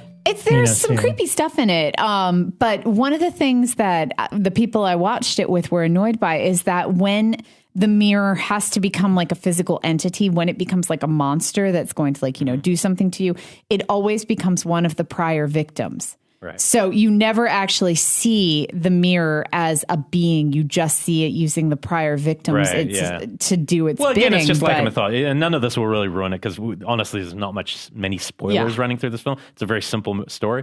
But it's just like you need to be, either you have to go completely abstract and that's what's scary about it, like the beyond, and you end in this crazy thing. Or you have to give us something to really embellish what makes that thing creepy besides it bending reality, Right. Otherwise it's kind of like Mirrors, but without kind of the gore. But it's really well made. And I'd say the thing it shows most is, okay, cool, here's a director. He's made his next step. It's a bigger step. Maybe the next thing's going to be the thing that knocks it out of the park. And if it's a Stephen King adaptation, which it's meant to be, then I look forward to it. He's doing Gerald's Game, right? Yeah, Gerald's Game. Oh, wow. That's I look forward to it. So that's Mike Flanagan. So, it's just hit VOD now. So, I think definitely you should watch it. And if you hate it, tell me why. Yeah. Tell them. I'd be curious why. Okay. So we saw a lot of movies. Yeah, and that was that. Did. But I'm excited to talk to our guest because he directed one of my favorite films from when I was a kid. Yep. Oh, really? Yeah. We'll get to that. Okay, so we are here with our very special guest for episode 69. 69. Oh, yeah. Please welcome filmmaker David DeCoteau. I said it correct, right? Hello. Yes, absolutely. Okay, because people DeCoteau. say your last name multiple ways. Yeah, I pronounce it like the state, Dakota. Okay. But it's actually DeCoteau. But, DeCoteau, okay. I kind of, I don't even know how to pronounce my last name. I always assumed it was more French sounding, DeCoteau or something like that. Well, I went through grade school and high school with teachers mispronouncing my name. David DeCoteau, David DeCoteau. David is like... Yes. I think Rebekah has said it, DeCoteau. I did, because I always assumed it sounded like the Cocteau twins. Right. Hey, that's a good guess. Because they're spelled the same. So I always assumed that it was, similar. It is not. And I'm willing to say that unless we get Roger Corman in this room, this is the one guest that has directed more movies than any other guest that we've ever had on. That's incredible. Is that correct? That's correct. He would have directed more than Roger. Directed. Directed. Yeah, right. Okay, right. You're right. Roger produced most of this. That's true. Very valid point. As a matter of fact, Rob. And right before the break, I mentioned that our guest directed one of my absolute favorite movies from when I was a kid. Two of them, actually. What's that? Germaniac, which I also never learned the pronunciation of. When you meld two words together, I'm like, Germaniac. Okay. And also Sorority Babes in the Slimeball Bowl-O-Rama. Yes, right. Which, I mean, when you're 10 and watching it, and it has an imp in it, you just focus on how cute the imp is. You don't really catch on all the sexual stuff. Did you see it on USA Up All Night? Yes. Okay, so you saw the G-rated version of it. Shear. Yeah. Yes. Yeah, that was, I tell you, that's how the people saw that movie, because the VHS, it got out there, but everybody saw it on USA Up All Night. Those movies were great back then. My parents, they never censored what I watched, so much of what I originally saw was on USA Up All Night, and then Night Flyer, was that it? It was another show on USA. Yeah, Night Flyer. I think my titles were on USA Up All Night, and all I can remember about that experience is that they cut out all of the nudity and bad language, and then they inserted commercials for 976 and 900 phone numbers. Sex lines. That's so USA. Can we use 4-letter words on this show? Yeah, absolutely. So basically, they cock teased everybody with my movies by cutting out all the good stuff. It still had the head said, call bowling. this number. Yeah, I remember. Got them worked up, right? It still had the head bowling scene was still in there because I thought that was hilarious. Yeah, violence is never a problem in this country. No, it's a sex. You just can't show nipples. We're all uncomfortable with it. 69. It's amazing. I remember I saw Night of the Living Dead on television in like 1971 or something, completely uncut on late night television. Wow. But they cut out the naked woman, but everything else was in there. And this was 1971. Wow. So it's interesting culture that we have no issue with. I mean, some of the violence, the bloodshed I've seen in just regular basic television shows has just been alarming because I'm an old man. But you better not be naked. Well, I mean, watching what Hannibal did this season, you're watching TV going, how is this not on cable? Yeah. Exactly. It's I don't understand the rating system at all in this country. It's so well, bizarre. I used to teach high school film. This is like years ago. And I taught in Virginia, I taught full-time high school film. I was like the high school film teacher at this school in Washington, D.C. And I could show, because the students had to get a waiver to get into the class, I could show R-rated stuff. And I showed like Apocalypse Now full out. I showed Psycho full out. I showed just all of these like films that are pretty damn violent. I showed Full Metal Jacket, but I would have to fast forward through any type of sex scene, sexual innuendo. So Full Metal Jacket was fine, but I had to fast forward through the me sucky sucky scene. So I had a history teacher put in Caligula, and he left the room. and he didn't know. He didn't know. Like he Elric, he wasn't his teacher. You were in the back of a van, weren't you? It was my first. Caligula was my first. Yeah, you guys are a lot younger than me. I saw Caligula at opening night on Hollywood Boulevard. Oh, wow. That's how old I am. What was that like? Wait, Dave, did you bring the wedding cake? It's a good fisting wedding cake story in there. But I assume it was uncut in that format. There was a theater on Hollywood Boulevard called the Guild, and Bob Guccione four-walled it for the year and just played the uncut Caligula. And I tell you, all year long. And he was the Hustler guy, right? Christmas time, we're going to see Caligula. Yeah. And it was right across the street from the Pussycat Theater, which was showing Deep Throat. This is when Hollywood Boulevard was all first-run theaters. Pussycat used to be a chain, right? Because we had a chain. We had a couple in D.C. and New York and a few other places. Yeah. But you could see movies on Hollywood Boulevard. I saw the movie Funeral Home. I saw that opening night at the El Capitan, which back in the day was called the Paramount. It was a grindhouse. And it wasn't owned by Disney, I assume. No. And the movie Pieces I saw on Hollywood Boulevard, Friday the 13th, Part 3 and 3D. This is interesting because people always talk, all the guests we always have talk about how great New York was, how 42nd Street, blah, blah, blah. I've never heard the LA version of this. The grindhouse LA scene. I've never heard that. Hollywood Boulevard was LA's 42nd Street. Huh. And that's where you saw all the movies. It was all first run, usually double features. And but there were the greatest theater on Hollywood Boulevard was down at the very end near Gower, on the way on the east side. Theater called the World Theater. It was 3 first-run movies for $2. Wow. Is that still where it says Crossroads of the World right there? No, that's way farther okay, east. Gower's down near the post office. It's even farther down. It's all the way down on Hollywood Boulevard. And that's where you saw everything. I mean, everything came out through at the World. And the Hollywood Pacific was also a great theater. Saw Nightmare on Elm Street opening night on Hollywood Boulevard. Saw...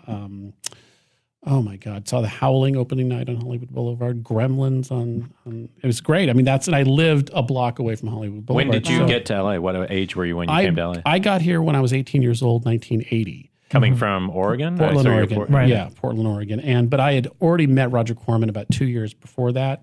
His assistant at the time, Gail Ann Hurd,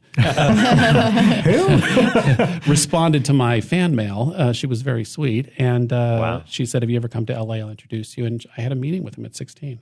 So he said, and he was kind of overwhelmed that I knew so much about him. This is back before Roger Corman was cool. This is back when he was the Schlockmeister and everybody else was into kind of more artistic. They're into the films that his directors went on to make. Exactly. Yeah, I know that. And now the guy wins an Oscar. So, but no, he, and then when I moved to LA, he said, if you come to LA, I'll have a job for you. And he did. And I was on a film. The first job I had was a movie called Galaxy of Terror. Oh, yeah. I was the Did Sales write that? No, he didn't. Sales wrote Battle Beyond the Stars, which was right before that. Yeah, they're both fun though. And but no, Galaxy of Terror was a hoot. I mean, Robert Englund's in it. Sid Haig? Sid Haig is in it. Sid Haig. Aaron Moran, Edward Albert. Oh my God, Jacques Haitkin was the DP. He went right from that. He and Robert went right from that to Nightmare on Elm Street. No, it was a great experience. Bill Paxton was a carpenter on the set. James Cameron was our art director. So it was a great experience back then. And while we were shooting that, John Carpenter would come in on the weekends and shoot insert shots for Escape from New York. So all the special effects stuff was all done there. Oh, that's fun. Wow. At that lumber yard that Roger converted into a studio, Hammond Lumber. But I moderated the Blu-ray of Galaxy of Terror that Shot Factory put up a year or two ago. I might even have that. Yeah, I moderated. I did the documentary on there, or I interviewed almost everybody in the documentary part. Which is fascinating. I was living in Canada at the time, and so they sent a camera crew up there, and I was interviewed up there. And I look back at that movie, and at the time I was pretty unhappy. It was the hardest job to make that movie, even as a PA.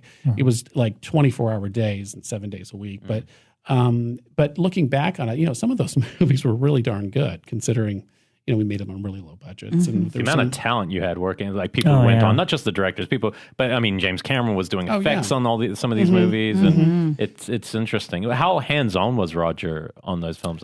Well, on Galaxy of Terror, he would drive down to the set, and he would go right to James Cameron's office. And our director, we had a wonderful director named Bruce Clark and a great producer named Mark Siegler.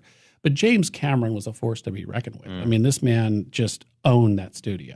And anything that happened creatively on that movie went through him. Everything like costumes, sometimes even the lighting, the production design, props. I mean, he literally was there all day and all night. I'd arrive in the morning at 6:30 in the morning. He'd be there with a tool belt on, already working. And I'd leave at night, taking the film to the lab at 10:30 or 11 o'clock at night, and Cameron would still be there with his team. Bruce, the actor. Dern? No, the actor I just mentioned. Bill Paxton was there with him all the time as well. And I mean, it was, James so that's Cameron, where they met. It is. I didn't know that. They never knew that. They That's met cool. at Roger Corman's. And but Cameron, we all knew he was a genius. So he had a very strong personality. He was very opinionated about everything, especially in dailies. We'd sit in dailies, and I would run the projector in the dailies, and I'd leave the portal open, and I would hear James Cameron make comments right in front of everybody, to the point where about day 2 or day 3, Roger, sitting in dailies with the director and producer, went to Jim and said, okay, Jim, you're going to direct all the second unit. So Jim took on that additional job as well. So it was. And this is before he got his chance at directing like Piranha 2. Exactly. Well, he went right from Galaxy of Terror second unit to Piranha 2. Okay. A video Asanitas came to Roger and said, who do you have that's going to be the next Scorsese? And Roger said, it's this kid named Jim Cameron. So Roger got James the jobs. Wrong. Yeah. Wow. He's certainly not Scorsese. Well, Jim is an amazing visionary and very disciplined. I mean, considering, people were talking about how big budget Titanic was. I mean, no matter how big budget it was all there up on the screen. So also that imagination. You look at his stuff, whether you like his movies or not, or where they've headed, they always have this incredible scope of an imagination to even want to do that. Well, Avatar is being filmed in blank walls, whether you like it or not. Huge. That takes a lot of imagination. Yeah, they're so huge in concept that and he still has it too. He still has it. He's still got it. So. Well, one of the funny stories, because I worked on Galaxy Terror, Forbidden World, and Battle Beyond the Stars, because most people cross-pollinated between the 3 movies.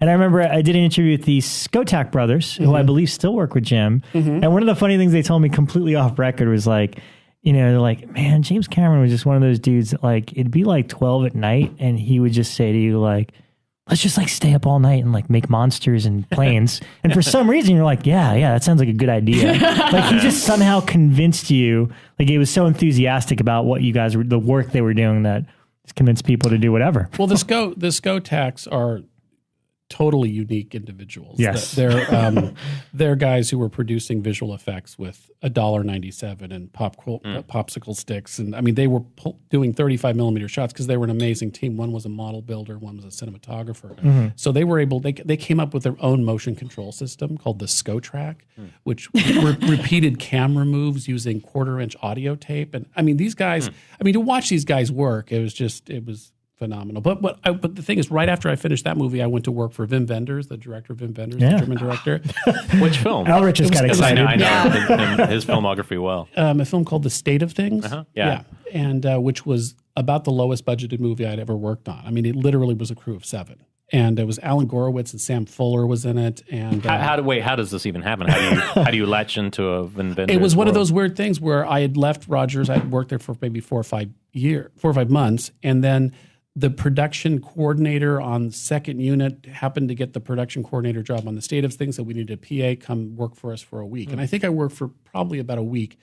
And it was a micro-budget production, European production, shooting with a French cameraman. Is this the film about filmmaking? Yes, it is. And then it ends up in Hollywood where they're trying to find the money. Yes, the stuff Roger Corman ends up in it. Exactly.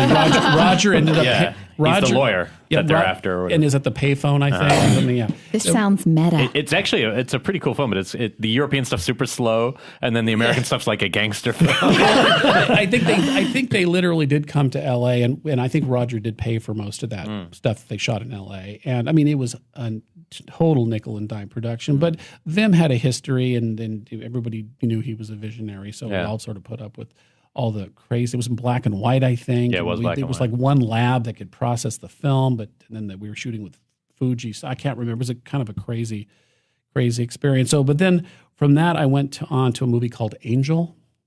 Catholic Schoolgirl by day. Hollywood Order by Night. I own the entire series on a box set. They made like 3 of them, right? I have all 3. We need to do a marathon. It was New World Pictures. Roger had sold New World Pictures to a couple of attorneys.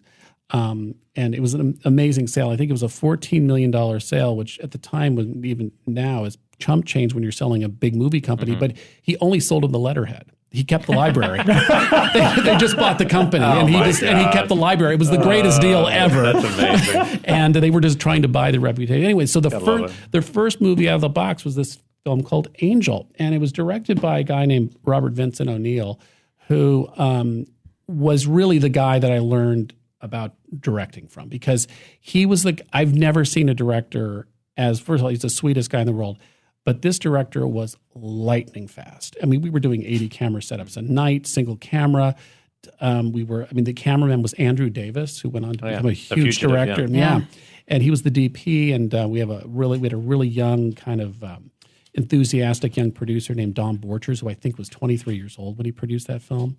And it was just an incredible experience. And it was just so efficient and so amazing. And I got to meet Donna Wilkes, who I 30 years later worked with on a movie. But Donna, and I got to meet that great cast. But I was the craft service guy. And I'm also in the movie. I'm in the police lineup. Now I have to rewatch it. I haven't seen it in a long time. But no, it was also the first movie I actually got screen credit on, because Galaxy of Terror, there was like 160 people in that movie, and Roger wanted to keep the credit so he can keep it on 4 reels. It's a long story. But no, it was a great experience, but also it was extremely difficult. But because I had become good friends with the producer, Don Borchers, he said, I'm doing a couple more movies for New World Pictures. And the next one was Crimes of Passion. Oh, yeah. Anthony Perkins. Yeah.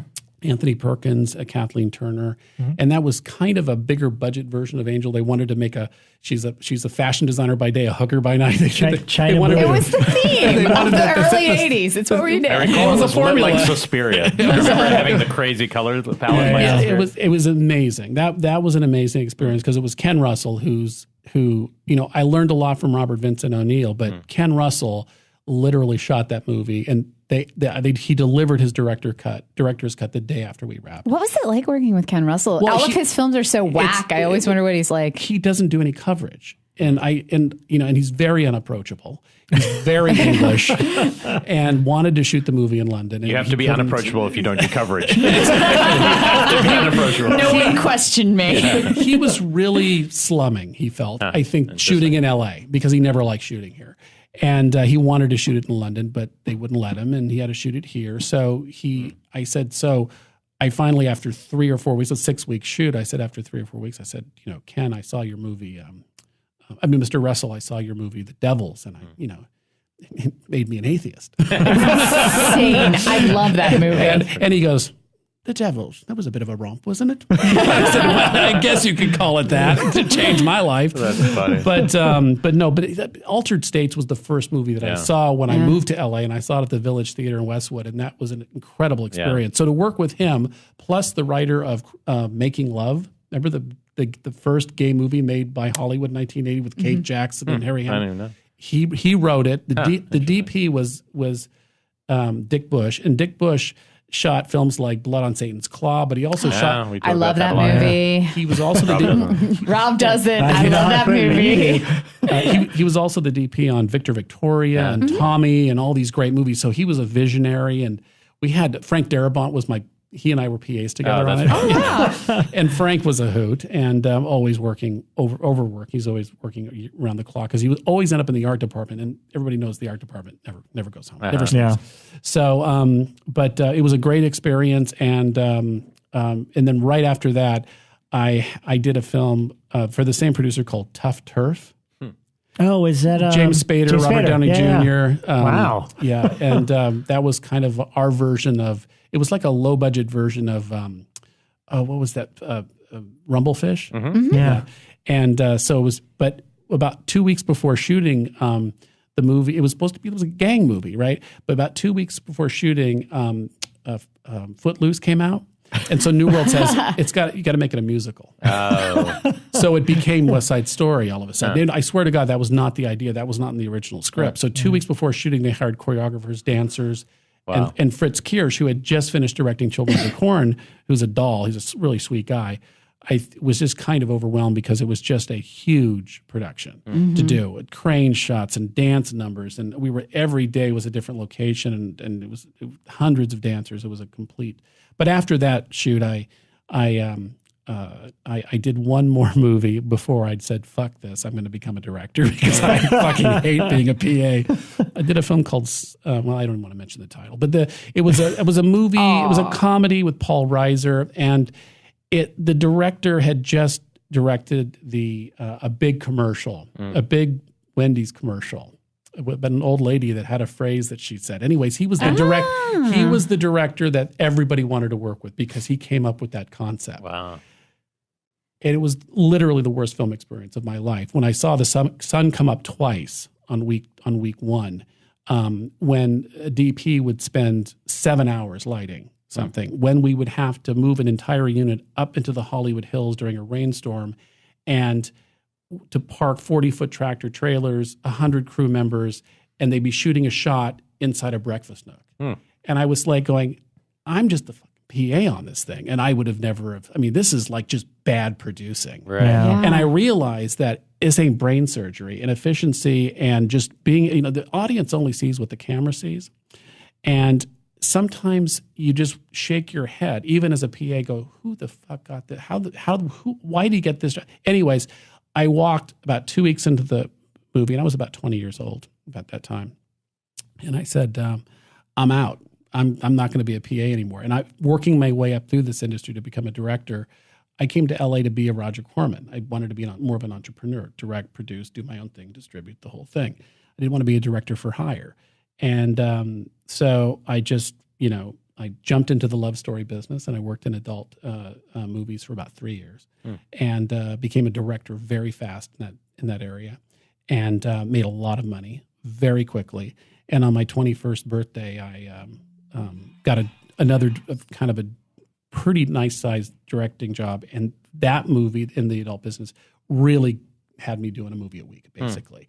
And this is back when you had to have storylines in them and everything. Way back when. Remember the good old days? Which apparently you can make money in them as well. Well, no, back then it was great. And that's where you were learning efficiency and speed and making money. And they were all shot in film at that point. Episode It was all 69. film. It was all film, and the subject matter. You know, I was very vanilla, so my stuff was. I was more interested in the storyline than anything else. So, a lot of the people in that business, the producers in that business, which were very, very trustworthy and very cool and very, very honest. Now, at that time, did you find a sharp difference between working in the regular film industry and the adult film industry? Because I know now it's like night and day. But well, yeah, but back then in the very early 80s, it was a very legitimate business, meaning that, they paid 5 times as much. They paid on time.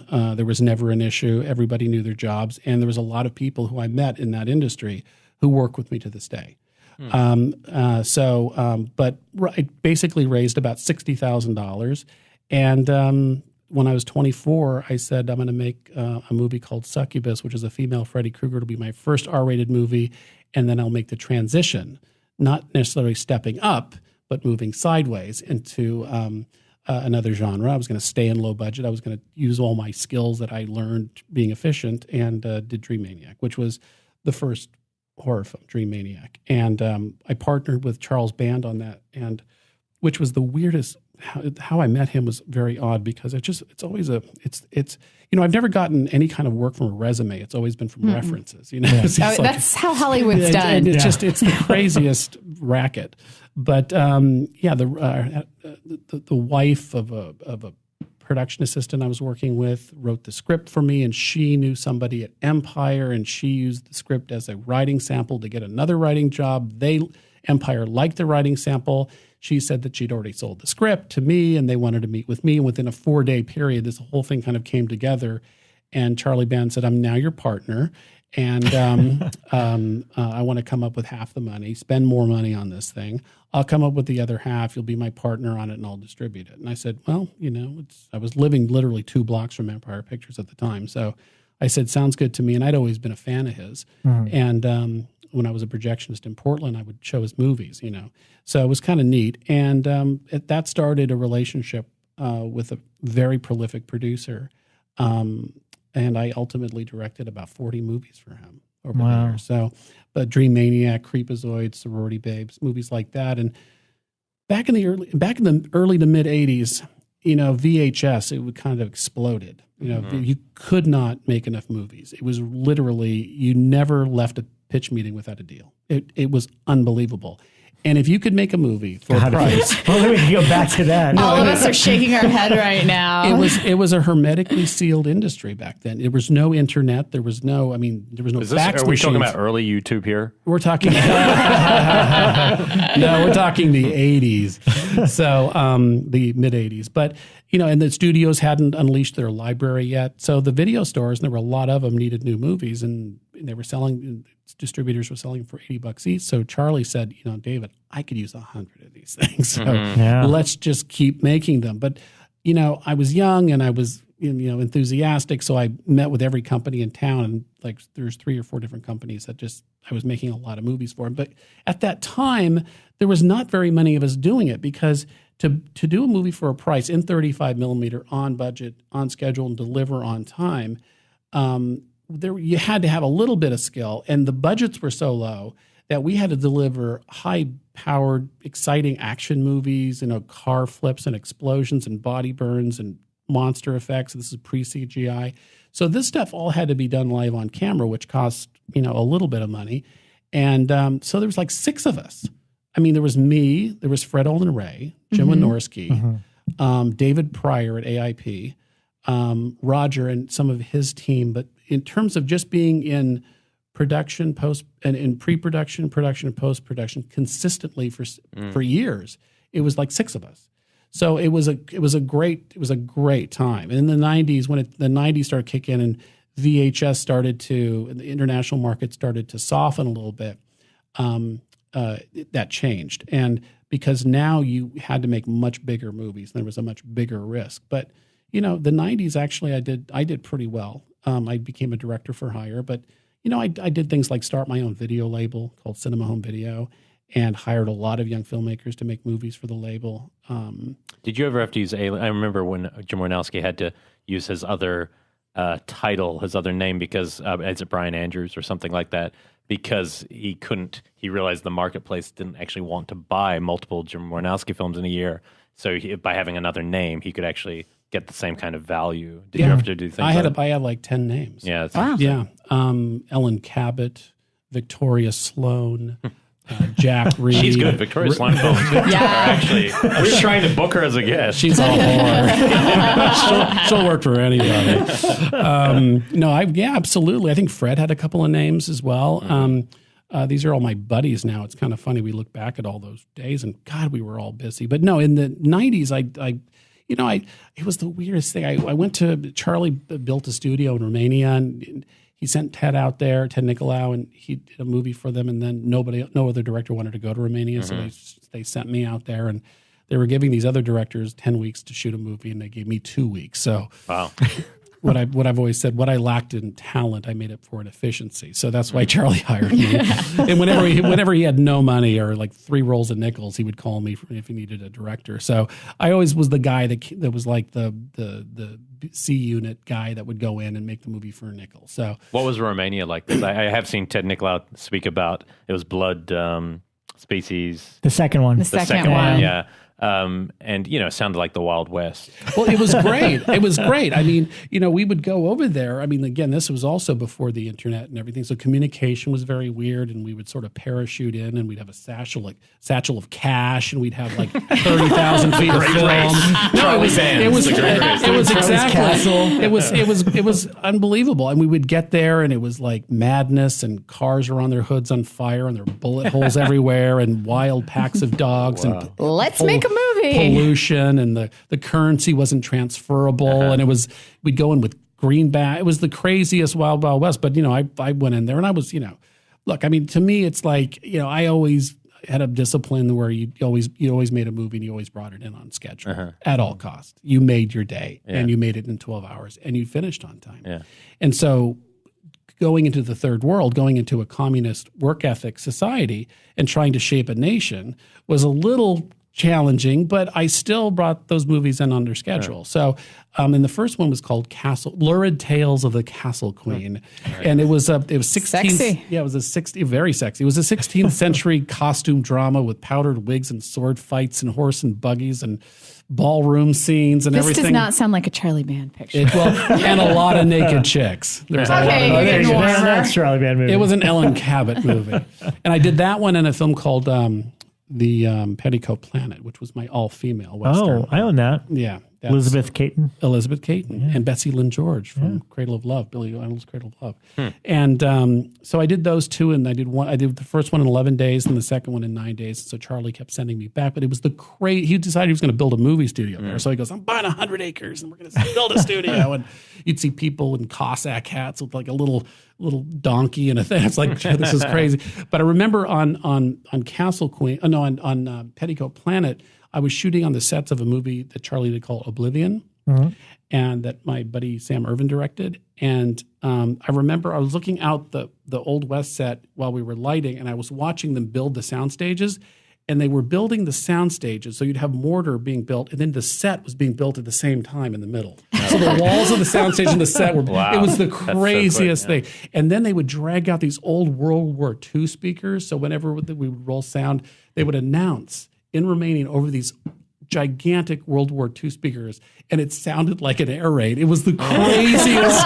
It was the craziest thing. And of course, it was the only country in Europe where literally it was still on the books that homosexuality was a crime. It was still illegal. So even if you were to say that you were, you could get arrested. And I wasn't about to stay in the closet there. So, but isn't Russia still that? Aren't there still issues in Russia? I don't know about. Well, I'm not sure about Russia, but I know Olympics. I know in Eastern Europe it was, but those laws have changed. But anyway, so I kept going back, but I kept an apartment out there. But the weirdest thing happened in '95. I came back. I did like 5 or 6 movies in a row for Charlie. I came back, and there was a message left for me at the Full Moon reception. She said, there's a company called Hit Entertainment, and they're looking for directors, and they found your name in a director's guide. And so I called them. I think these things never really amount to anything. They never really. And they said, oh, yeah, we'd like to meet with you. We're making a whole slate of low-budget movies. And so I met with them, and the film that they wanted to do was called Prey of the Jaguar, which was sort of a Batman meets The Crow kind of action contemporary thing. And I said, okay. And they said, but take your demo reel, which was, my demo reel was a Laserdisc, a Paramount Pictures released Laserdisc of Puppet Master 3. He said, you got to go meet our partner, our financing guy. He's up in Sunset Plaza Drive. So I went and met with this guy, and he was this very handsome, young, Jewish, New York, Wall Street guy, and his kind of fun blonde wife and his 2 kids. And he was handsome and very rich and very... And he goes, oh, yeah. And he goes, Paramount. Wow, I don't even need to look at it. If you did it for Paramount, it's going to be great. He goes, you're my boy now, and I'm going to finance all your movies. And, you have to do this one in 14 days, and you have to do it. You cannot go over schedule. I said, fine, that's not a problem. So I did it with Maxwell Caulfield was in it, Linda Blair, Stacy Keach, Paul Bartel. It was a great experience. And as I got... through with that movie, they had hired Ken Russell, who I'd been his craft service guy many years earlier on a film called Skeletons. And as soon as I delivered my director's cut of Prey of the Jaguar, they call me on the Saturday. And whenever you deliver a director's cut, you're literally on pins and needles. You know what I'm saying? You're just like, wait, because this is it. And I get a call on Saturday. Could you meet with us right away? And I go, I'm so fucked. This is going to be so. And I met with them, and they said, look, we love your movie. Go ahead and lock picture. No notes. None? 96 minutes, no notes. That never happens. Never happens. So I was really happy when they said, but we need you to replace Ken Russell. What? Ken's being replaced by craft service. Exactly. Danger. And I said, what the fuck did you guys do? I said, you guys could have made a Ken Russell movie. And so I was like giving him a bad time about it. But they said, well, look, he changed his mind. He needed more money, more schedule. He kind of was a bait and switch. And it pissed him off. And these were like, people that just did not deal with this kind of thing very well. Anyways, he was let go, and I was brought on. So the film was called Skeletons, and it starred Ron Silver, Christopher Plummer, James Coburn, Carol Baker, Dennis Christopher, the whole hee-haw gang. Christopher amazing. I'm a big Stacy Keach fan. I love him. Stacy Keach. He's a dog. One of my favorites. He's a really great guy. So, anyways, we lock Skeletons, and as we lock Skeletons, and I'm going in to pick up my last check, the place is empty, and so I go to the receptionist and I go, what's going on? They go, well, the FBI showed up. Everybody's been taken away. That lovely, gorgeous guy that I thought it was Jordan Belfort, The Wolf of Wall Street. Wow. Yes. Wow. So, yeah, exactly. Yeah. And I love Jordy. He was a sweet guy. I was up at the house all the time. He loved to watch movies. And if you look at my IMDb, Prey of the Jaguar and Skeletons, you'll see that we share the credits. I need to go see that one now. Yeah. It was part of Hollywood, just part of my Hollywood experience. Interesting. They never alluded that he made film, that he was involved in that world, but I guess he was doing everything to put money somewhere, right? Yeah, well, he was. But the thing is that he it was a fucking great guy. It was kind of a bummer because it was like, but I wish that. I don't want to say anything, but I liked the movie Wolf of Wall Street, but that wasn't Jordan Belfort.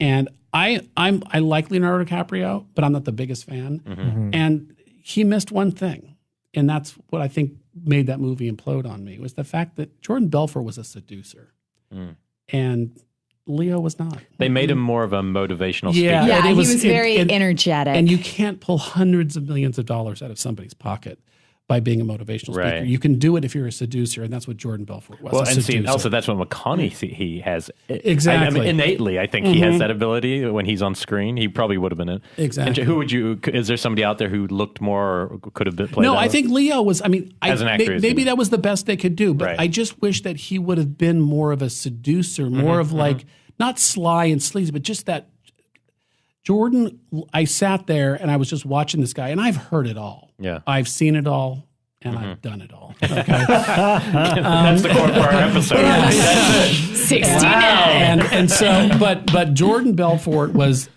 unbelievably handsome, incredibly seductive, and just he made his money, and I know how he made his money. So he was a really, really amazing. Where is he now today? Is he out? He's out, and I put a call into his manager, because I heard he's going to do a reality show. I just want to say hello to him. I like the guy. He was so good to me. It was they paid me really well. I remember my line producer, he bought him a BMW, and he's like, the line, because he brought this shoot on a schedule and everything. And I met some great people on that. Dee Wallace was in that. It was just a great experience. But anyway, so at that point I thought, oh my God, I'm a real director, right? Warner Brothers Backlot, Crane Shots, Rain Towers. Ooh. I thought, this is Hollywood. The only way to go is up, right? and then Crickets. Crickets. And it was an HBO premiere. It was Friday night at 8. I thought it was Quentin Tarantino's manager, Catherine James, who was amazing. And I thought, I don't want to deal with assholes. So I had a major problem with not authority. It's just, to me, the biggest crime in Hollywood is bad producing, so, and second is laziness. So those are the two big crimes. And I was just dealing with a lot of, I felt bad, I just lazy. But anyways, I made a few more movies. I did a movie called The Journey Absolution with Mario Lopez and Jamie Presley. I directed Jamie Presley's last nude scene, and Richard Grieco, who was a doll, and it was a military movie, and I had a bunch of scenes in the barracks, and I just had the guys wear white underwear all the time. And I thought it just seemed like the way to go, and it kind of became sort of like a career choice for me. Suddenly, everybody goes, Dave, all the guys are in white underwear. They're really hot. And I go, I know. And so I did that movie, and then I couldn't get arrested. It was like crickets, totally crickets. And I, of course, as I normally do, whenever I'm in trouble, I call Charlie and say, help, I need a job. And so he goes, I got to make a whole bunch of films for Kushner Locke. We're going to make a whole bunch of family films. So just get over here and we'll give you an office and you'll start directing for me. And I went back to Romania for him. I did Retro Puppet Master with and I discovered Greg Sestero, who's now the star of The Room or something. Yeah. He just wrote the book about The Room that Franco is adapting. Exactly. And that was an incredible experience. But so I went back to work for Charlie, but then I kind of was, making a lot of movies for Charlie. I did a movie called Witch House and all these other films. And then one day I just had an idea for a movie that was so sacrilegious, because I'm a raging atheist. I'm a total atheist, thanks to the Devils. Ken Russell's The Devils. And so I thought, I'm going to make a movie called Zombie Queen. I had this idea for a movie called Zombie Queen. And whenever you pitched a movie to Charlie, you'd always walk down this gauntlet of like original art from all of these movies that were not made yet. Yeah. And it kind of inspired him. Poster first. And I kept, that's cool. I like that. And I'd walk down to the thing and I'd go, because I got to pitch an idea because I need a job. So let me just I saw this one of this like a voodoo doll with like a real person's head on it, kind of pinned down to a thing. And I go, Zombie Queen. And I went right in and I said, Bible school, 18-year-old male virgins, Zombie Queen. She's looking for virgins. And so she starts this Bible school. Anyway, so it was the worst pitch in the world. And Charlie goes, "You're greenlit. Go ahead. Go down to accounting and pick up the check."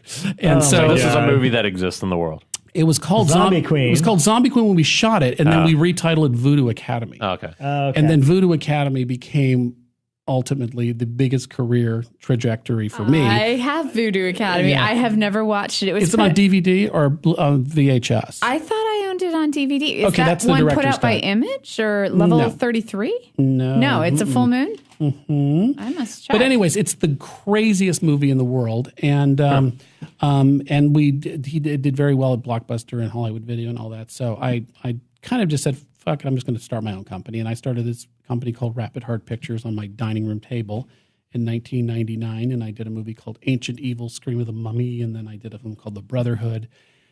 And a lot of them just sort of celebrated the male form, kind of like The Journey Absolution did. So, but how I pitched it to the original pitch to Zombie Queen to Charlie was it's a horror movie for girls. And so, nudge, nudge, wink, wink. Like Charles Atlas. Yeah, exactly. Charles Atlas, like Playgirl, entertainment for women. Yeah. Right. Anyways, I was. But how do the films do? Like, do they hit the same kind of different? Obviously, it's a different niche, but do they still connect to the niche market? Well, I've done 55 of them. So wow. What happened is that no one else was doing it. Right. And one of the basic tenets of business is supply and demand. And, there was just a lot of movies out there that kind of covered the air. And I was doing something that was totally unique to me and no one else was doing it. And so just by supply and demand, it was relatively successful. And also I could do them very affordably, and I continued making them. And I continue made them. I've so far this last 28 months, I've directed 28 movies. Oh my God! And I know, in most of them, I just finished directing my 100th feature film. Wow! So it's been an incredible run. But this last 28 months, it's just gone crazy because of video on demand and all the new distribution outlets and all of that stuff. So trying to monetize this business is very tough in the age of internet and piracy and. We've discussed that a lot on this show. Yeah. And also just it's been democratized. I mentioned earlier it used to be a hermetically sealed industry. Hollywood was like, how do you get in? And now everybody can get in. You don't have to go to Hollywood. Hollywood's a state of mind. So you can get a 24p camera in Muskegon, Michigan at a Best Buy and $100 software editing on the internet, and you're in the feature film business. And this past year, I think 17,000 feature films were submitted to Sundance. Yeah. So it's now a different business. It's democratized. And also, it's the piracy issue is a big problem. But also, it's just there's a lot more things people can be doing with their leisure time. So it's a different world now, and try to keep up with that. Luckily, I I was telling Billy Butler, I go, Billy, I don't burn my bridges, I blow them up. And luckily I didn't blow up too many bridges, and there's been a lot of supportive distributors and wholesalers out there. And I own my own video company, so at the time, back in the early 90s, so I know all the players and wholesalers and stuff like that, and vendor status and things like that. So when I started Rapid Heart as a distribution company, I was able to just access all those part numbers and get solicitations out, and I spoke their language, and I traveled, and I did what I needed to do because it really, 90% of my day is selling. So, and did that most of that was learned from Charlie? Like when you Charlie, running my own company, just being, just kind of immersing myself in these businesses and realizing that, I was in Canada for 5 years because Christopher Plummer is Canadian, and he told me that I should probably immigrate there because they ran out of directors up there.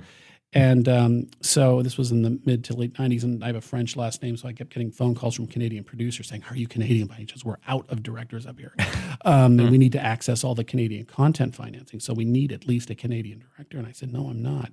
But Christopher Plummer wrote the letter for me to immigrate. So I became a landed immigrant. And the first job I got hired on was Wishmaster 3 and 4. Hey. And it was one of those things where I thought, okay, but I lasted about a week and a half. And I had such a major issue with the company that was, the producers are amazing. And I love Jeff Joffrey and Walter Johnson at Blue Rider. They're amazing guys. They created Night of the Demons and all that. They're filmmakers. They know how to speak to directors. But their distribution company they were working with was run by complete jackasses. And that's one of the reasons why I decided to do my own thing, because I just, there's a rumor back in 1970 that Roger, after he made St. Valentine's Day Massacre for 20th Century Fox, and he brought it in under schedule and under budget, that Daryl Zanuck, who was still reeling from the excesses of Cleopatra, said, Roger, why don't you run our production division? And Roger said, no, I'd rather start my own company because I don't want to deal with assholes anymore. And he started New World Pictures, and the rest is history. And so my feeling is that, I didn't come here to be a director for hire. I didn't come to Hollywood to make the great American movie.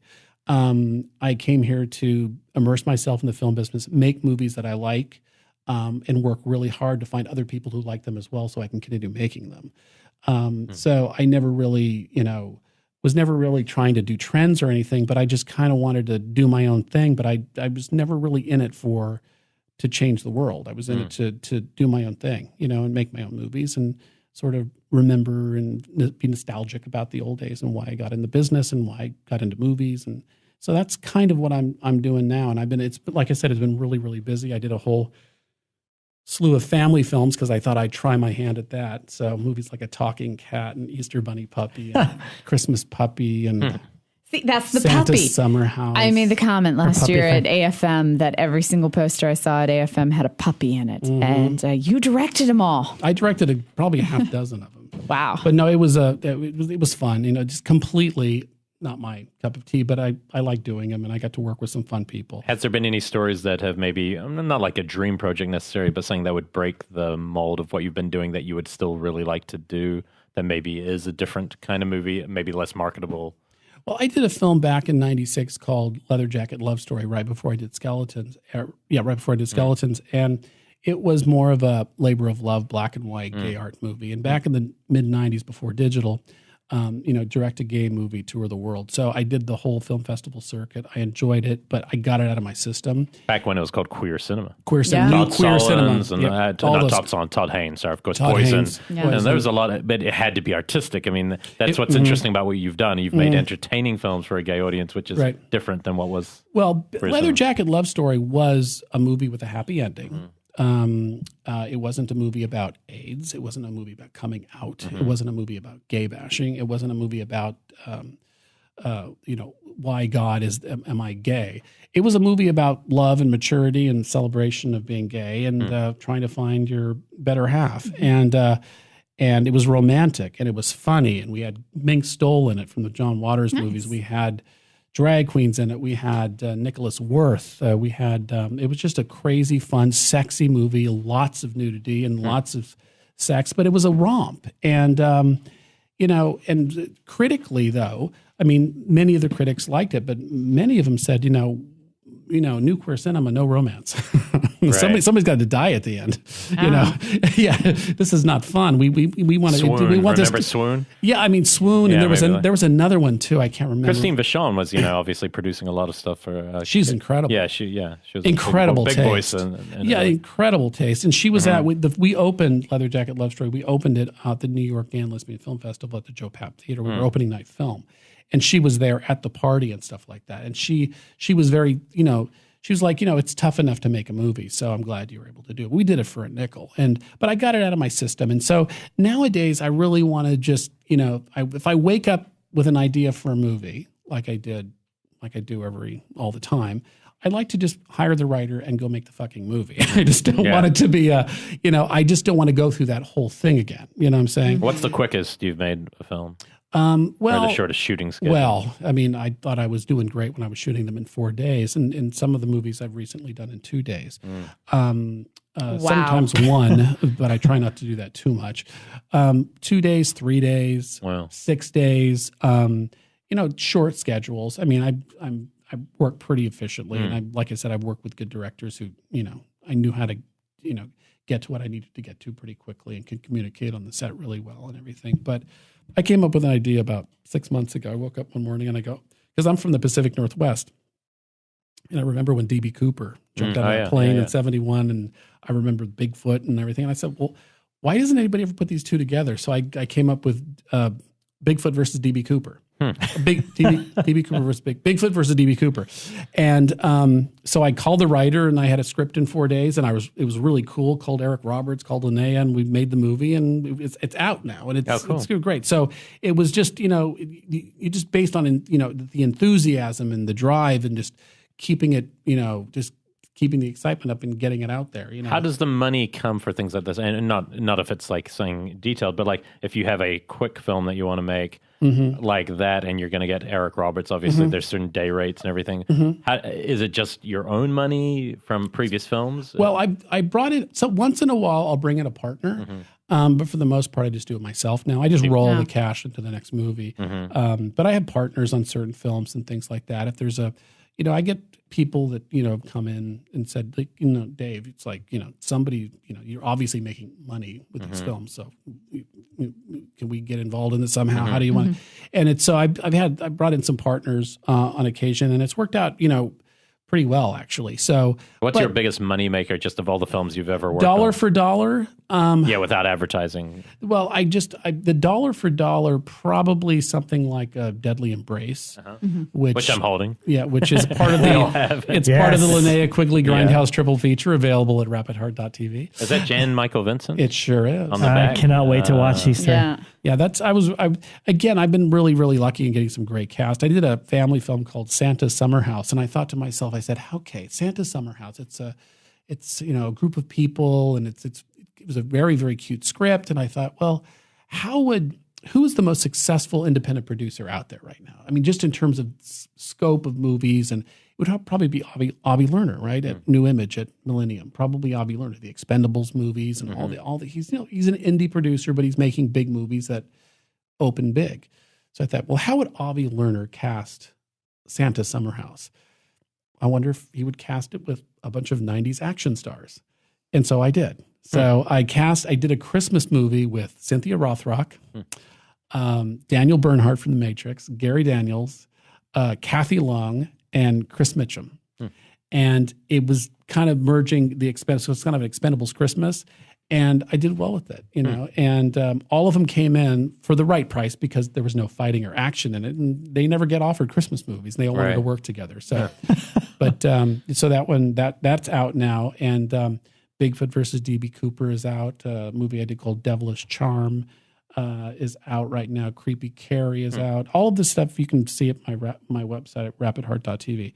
But the one movie that I'm really, really excited about now is when you fall in love with the script, and then of course that's the one you can never bring in a partner on because your best script you can never get financed. It's always the case. You know what I'm saying? So I had a script from the writer of Crimes of Passion.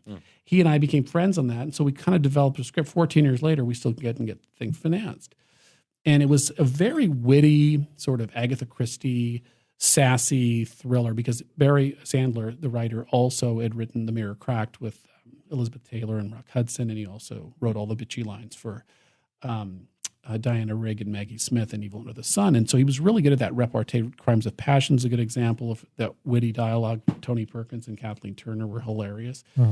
So I said, Barry, let's do a movie like that with all that kind of, it's like a murder mystery, murder mystery. So we worked on it for years, and we finally got it fine-tuned and couldn't get it set up. It was just too hip for the room, I guess. We couldn't get commitments. And so finally one morning, again, wake up. I'm a morning person, so I wake up very early and my mind is racing. I'm thinking, well, it's a really witty, sassy movie. What if we cast it all black? And I mentioned it to Barry. It took him about a second to go, you're probably right. Because that's kind of the end thing with the Tyler Perry thing. And it is still a very popular genre. And so I said, Barry, why don't we just break open our piggy banks and finance it ourselves? And I'm just sick of just waiting around for this movie to get made. So we had to rewrite it a little bit and everything. But anyways, we brought on a really, really great casting director, and we we made offers and we shot it. The film's called Knock 'Em Dead, and it stars Radon Chong, Mad TV's Deborah Wilson, Anne Marie Johnson from In the Heat of the Night, Jack A. Harry, Christopher Judge from Stargate, Phil Morris from Seinfeld, and but the thing is, it's a manor house murder mystery thriller. So I said, why not the maid and butler we cast white? So the maid and butler are white. Everybody else is black. And we got Betsy Russell to play the maid. And we got Daniel Bernhardt to play the butler. So it's an all-star cast. I'm really happy with it. We've screened it a few times. It's gone over very well. And we come out theatrically and on VOD in November. And I'm very excited. Phase 4 Films is putting it out.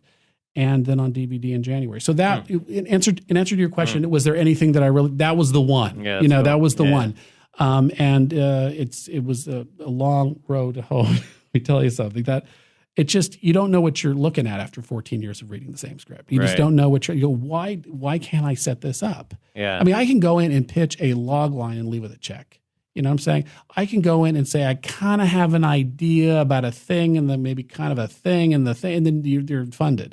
Something that you really care about. It's just, it's the weirdest business. Oh, yeah. And also, some of the best movies I've done have made the least amount of money and some of the worst have made the most. Nothing makes sense. It is the craziest racket. Now, how do some of the films like The Fall of House of Usher or the Rapid Heart Pictures, how do they do overseas? Because I know that overseas sales are so important in most companies now. Do you have that as well in Rapid Heart? Well, what happened was Rapid Heart in the mid-2000s, I had done this film called The Brotherhood it was financed by a film company called Regent, who had just done Gods and Monsters. And they wanted to start a genre label called Regent Realm. And they said, well, why don't we just have you make those, David? And so I did The Brotherhood 1 through 6. I did a bunch of them. But one of the owners of the company said, I really like the old Poe stories, but can we take Poe and give it sort of a gay spin? Just so we can, and they had also launched a network called Here TV, and they needed more content.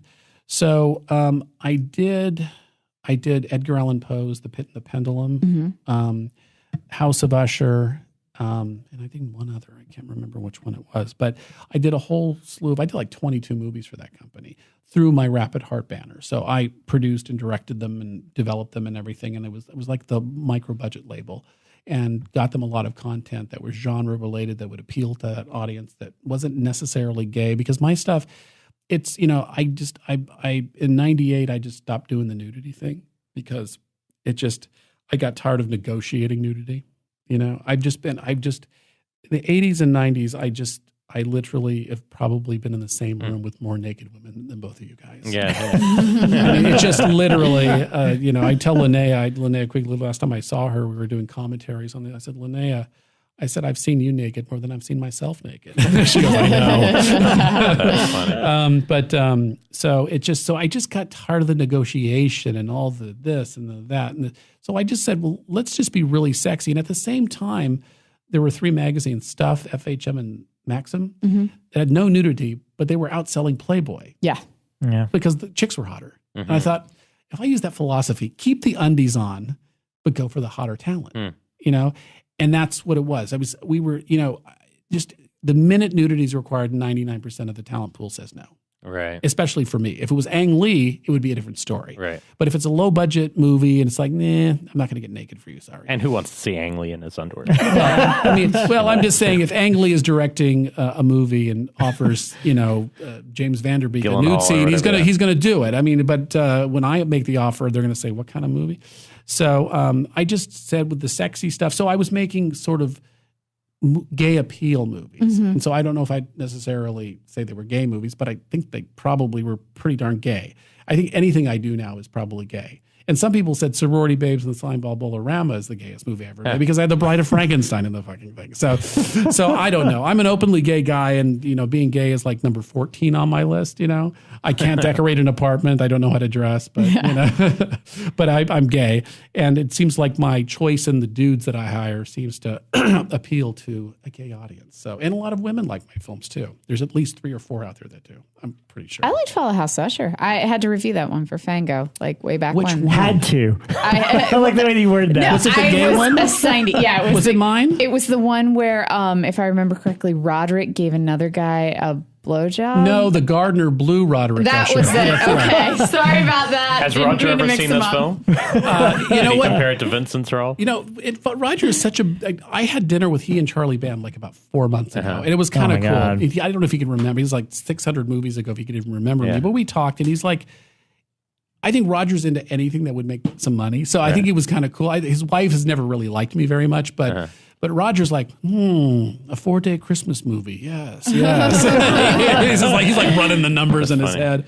But what were the biggest difference? Because we were talking about this before you came on. That we were trying to figure out: are you the only person who would have worked for both Roger and Charlie? Yeah, I mean, I have so many questions, but that was a big one. Was like, I'm sure there's maybe somebody, but like, because for us, it's like Roger was before my time. Like, Charlie Band is my Roger Corman. Right. But you're one of the rare filmmakers that I've met that got to work for both. Well, I never directed a movie for Roger Corman. Right. Mm-hmm. Okay. But my dear friend Fred Olin Ray has directed a movie for both Roger Corman and Charles Band. As a matter of fact, I got him the job to work with Charles Band. He says, Dave, Charlie wants to do a movie called Sideshow, and I know all about carnivals. So I introduced him, and he directed Sideshow for. So he's the one who pretty much.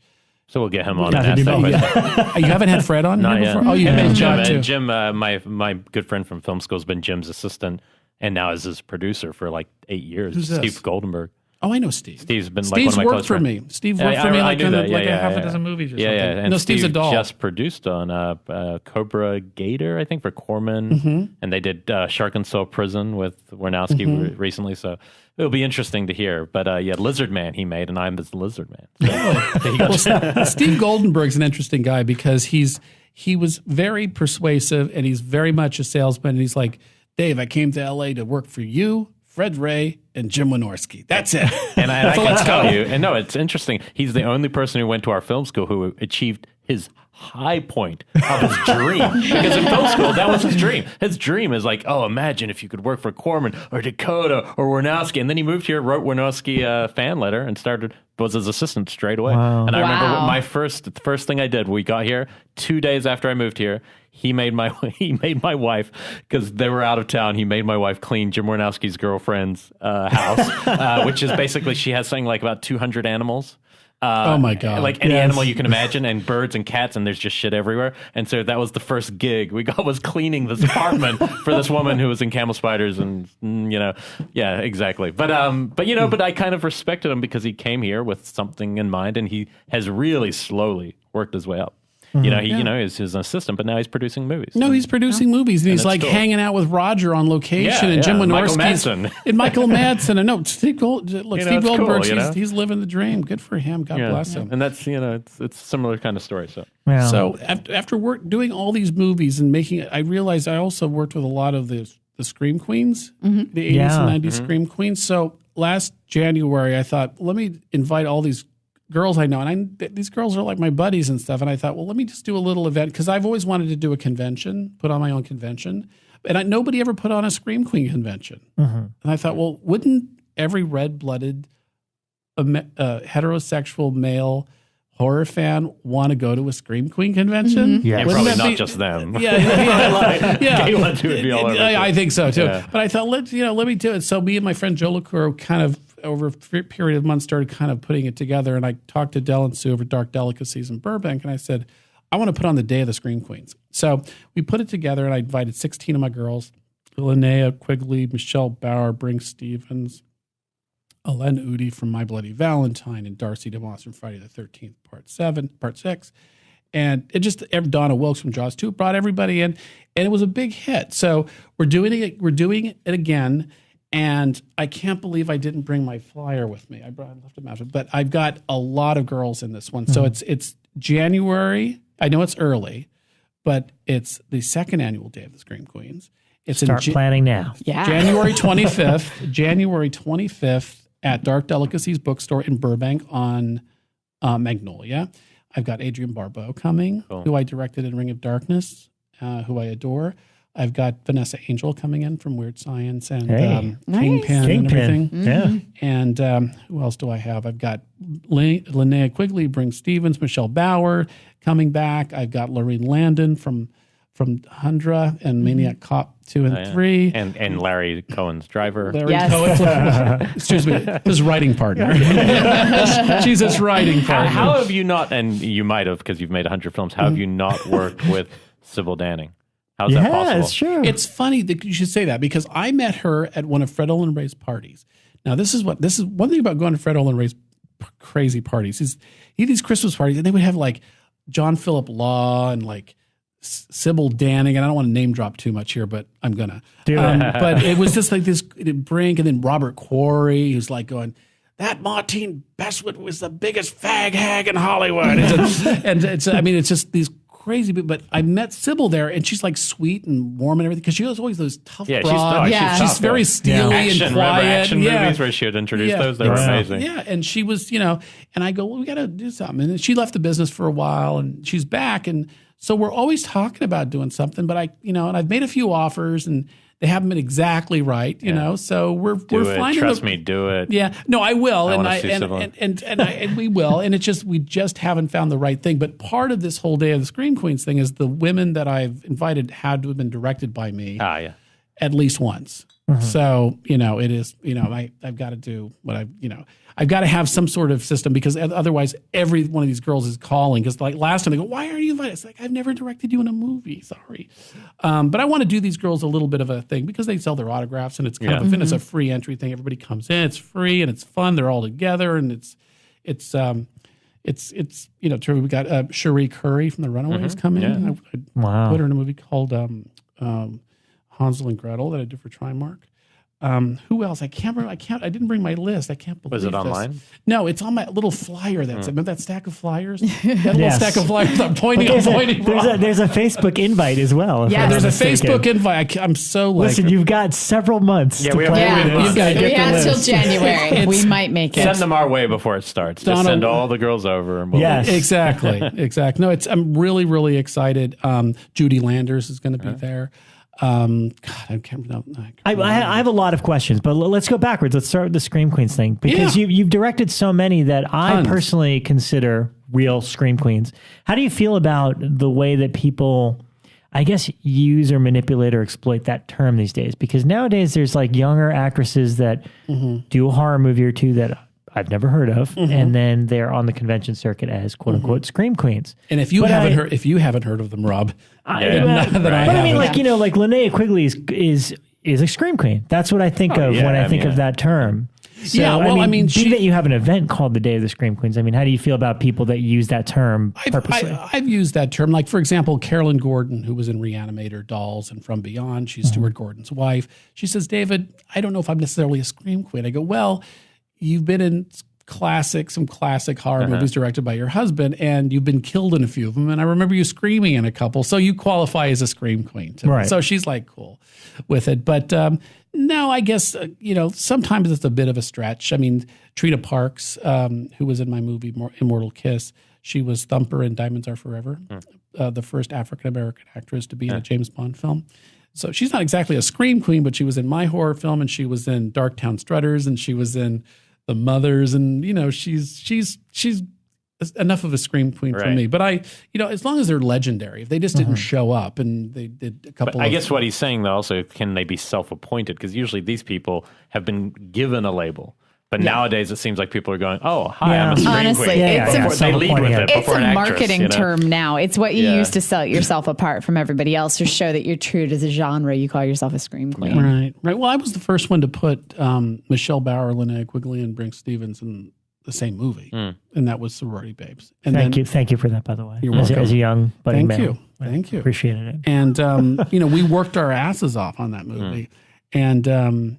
But then after that, I loved working with the three of them so much that I did a film called Nightmare Sisters with them. And that one, that was just us getting together and having some fun. So that one has a lot but nudity and everything. And That'll be on my viewing list tonight. It's film number 200. Yes. That movie is an infamous bathtub scene in it, but it's all good, clean fun. But it's just, the thing is to me, horror movies, I mean, like I said, I'm an old man, but even back when I was 24 years old directing some of these movies, they've never been mean-spirited horror movies. They're not, anti-female or misogynistic. I don't think in any way.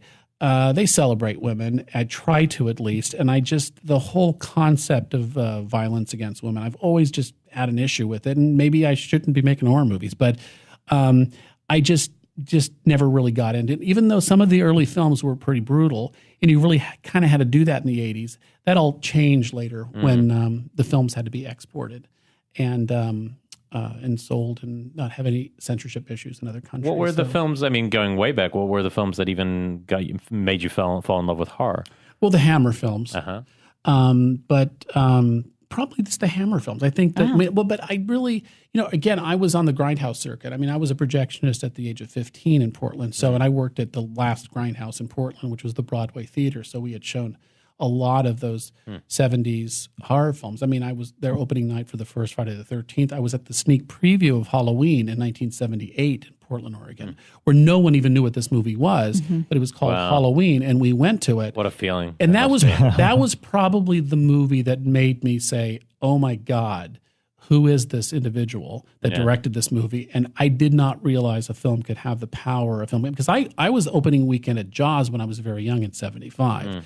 Now that knocked us all for a loop.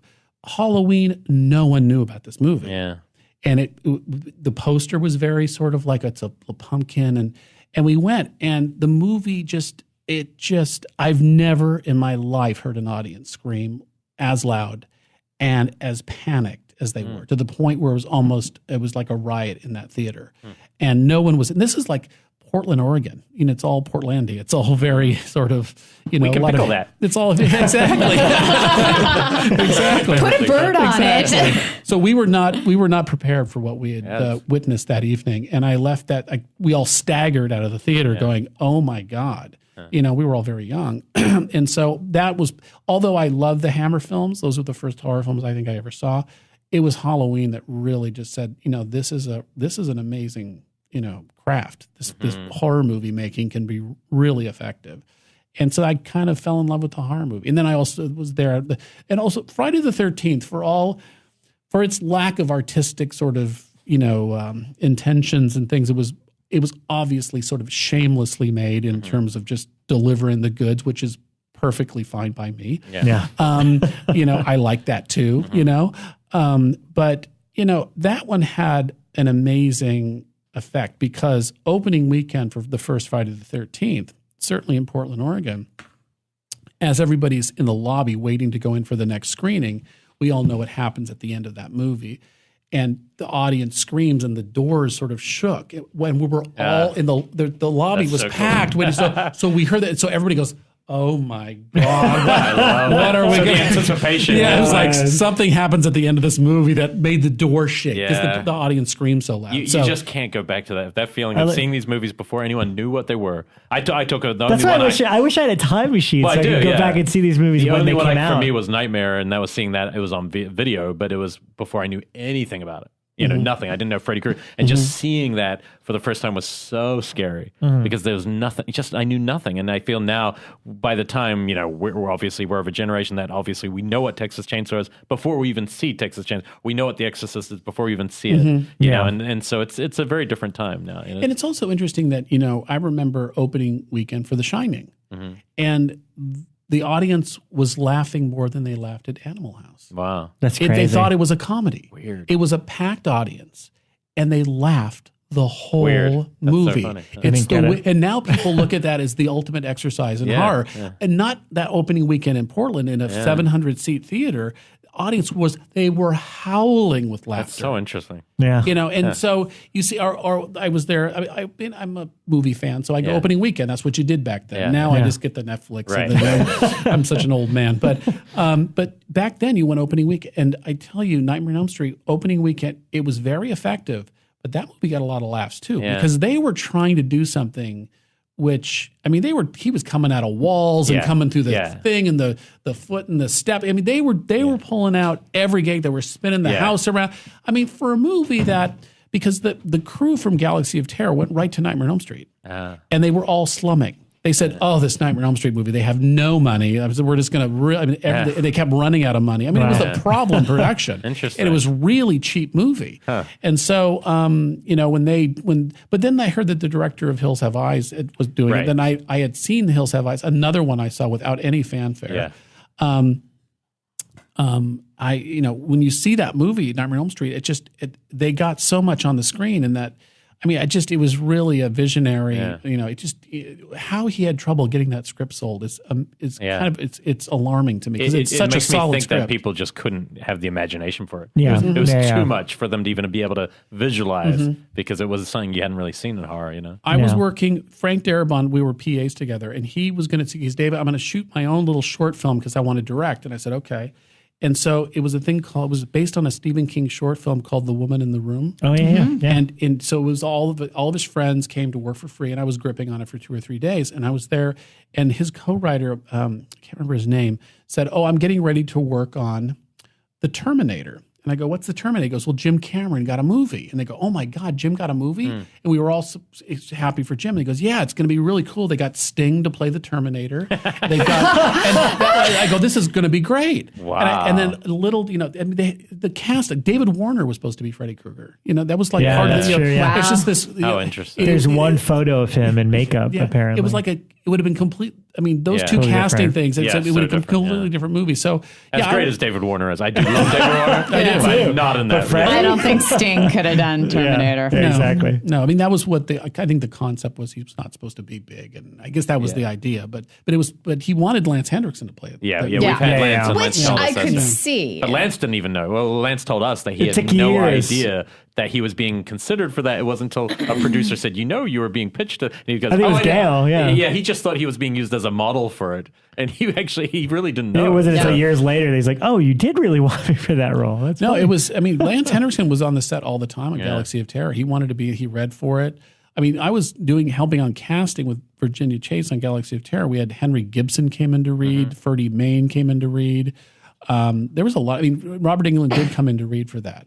And a very interesting story because he came in and I had seen a film he did called Eaten Alive. It was part of the Tobe Hooper's yeah. second film. Well, that's what everybody thinks it is. No. Because I saw this movie that Tobe Hooper directed. He goes, "Oh no."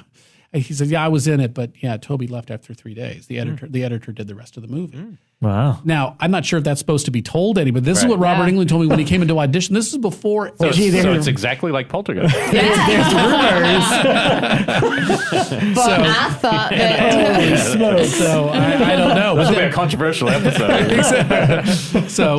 No, I just. It wouldn't surprise me because Eaten Alive does feel very different. I mean, it's so madcap, but it hasn't got any of the control or focus that makes Chainsaw work. You know? Yeah. Right. So it wouldn't surprise me if that's true. No, but I mean, get Ted Nicolau in here because Ted Nicolau was the sound man on Texas Chainsaw. He'll tell you the stories. Ted Nicolau was He was the sound man on Texas Chainsaw. Wow. That I did not Call know. him Ted. Is he a Texan guy? He sure is. He's part of that whole posse. That whole Holy Daniel. smokes. Now we need it just for that reason. Ted came to Jump Cut where we screened Subspecies. Yeah, the second and one. did a great tour. And I'm a big Terrorvision fan. I think that's a really fun movie. Yeah, Saw that opening weekend. That's on a fun. double feature with Zone Troopers at the World Theater. That was at the World Theater. That's an odd movie, Terrorvision. It is really. It's I keep fun, thinking. though. I like it. I kept feeling is what would have happened if John Waters had come to LA and worked for Corman.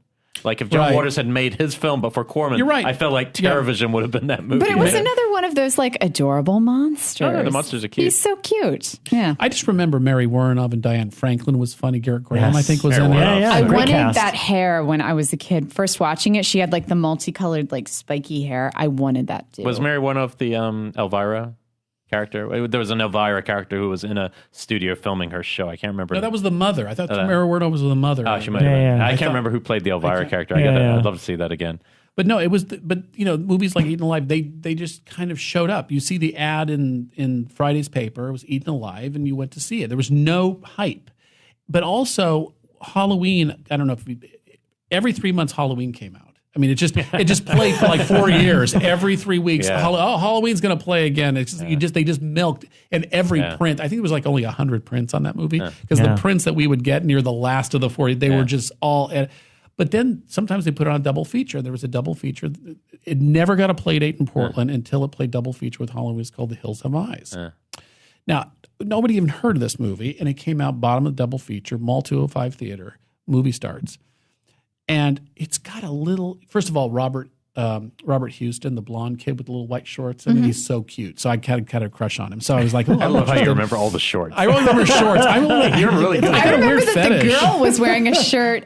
Never mind. I just remember the cheeseburger line about how bad she wants a cheeseburger. We're going to be burning. Yeah, but so the movie started, and it kind of had a little energy, and then it just kicks ass. And I was just like so in shock. That movie, it never really did well theatrically. Yeah. And then, obviously, I think Wes Craven might have been influenced by Texas Chainsaw. But I think they're too scary I think they're too disturbing. I think those first two films of his are too much for your average person. The nihilism by the end of it, you're like, there's no hope. I swear, I read somewhere that there was a connection between the two. Between Hills Have Eyes and Texas Chainsaw. Really? Yeah.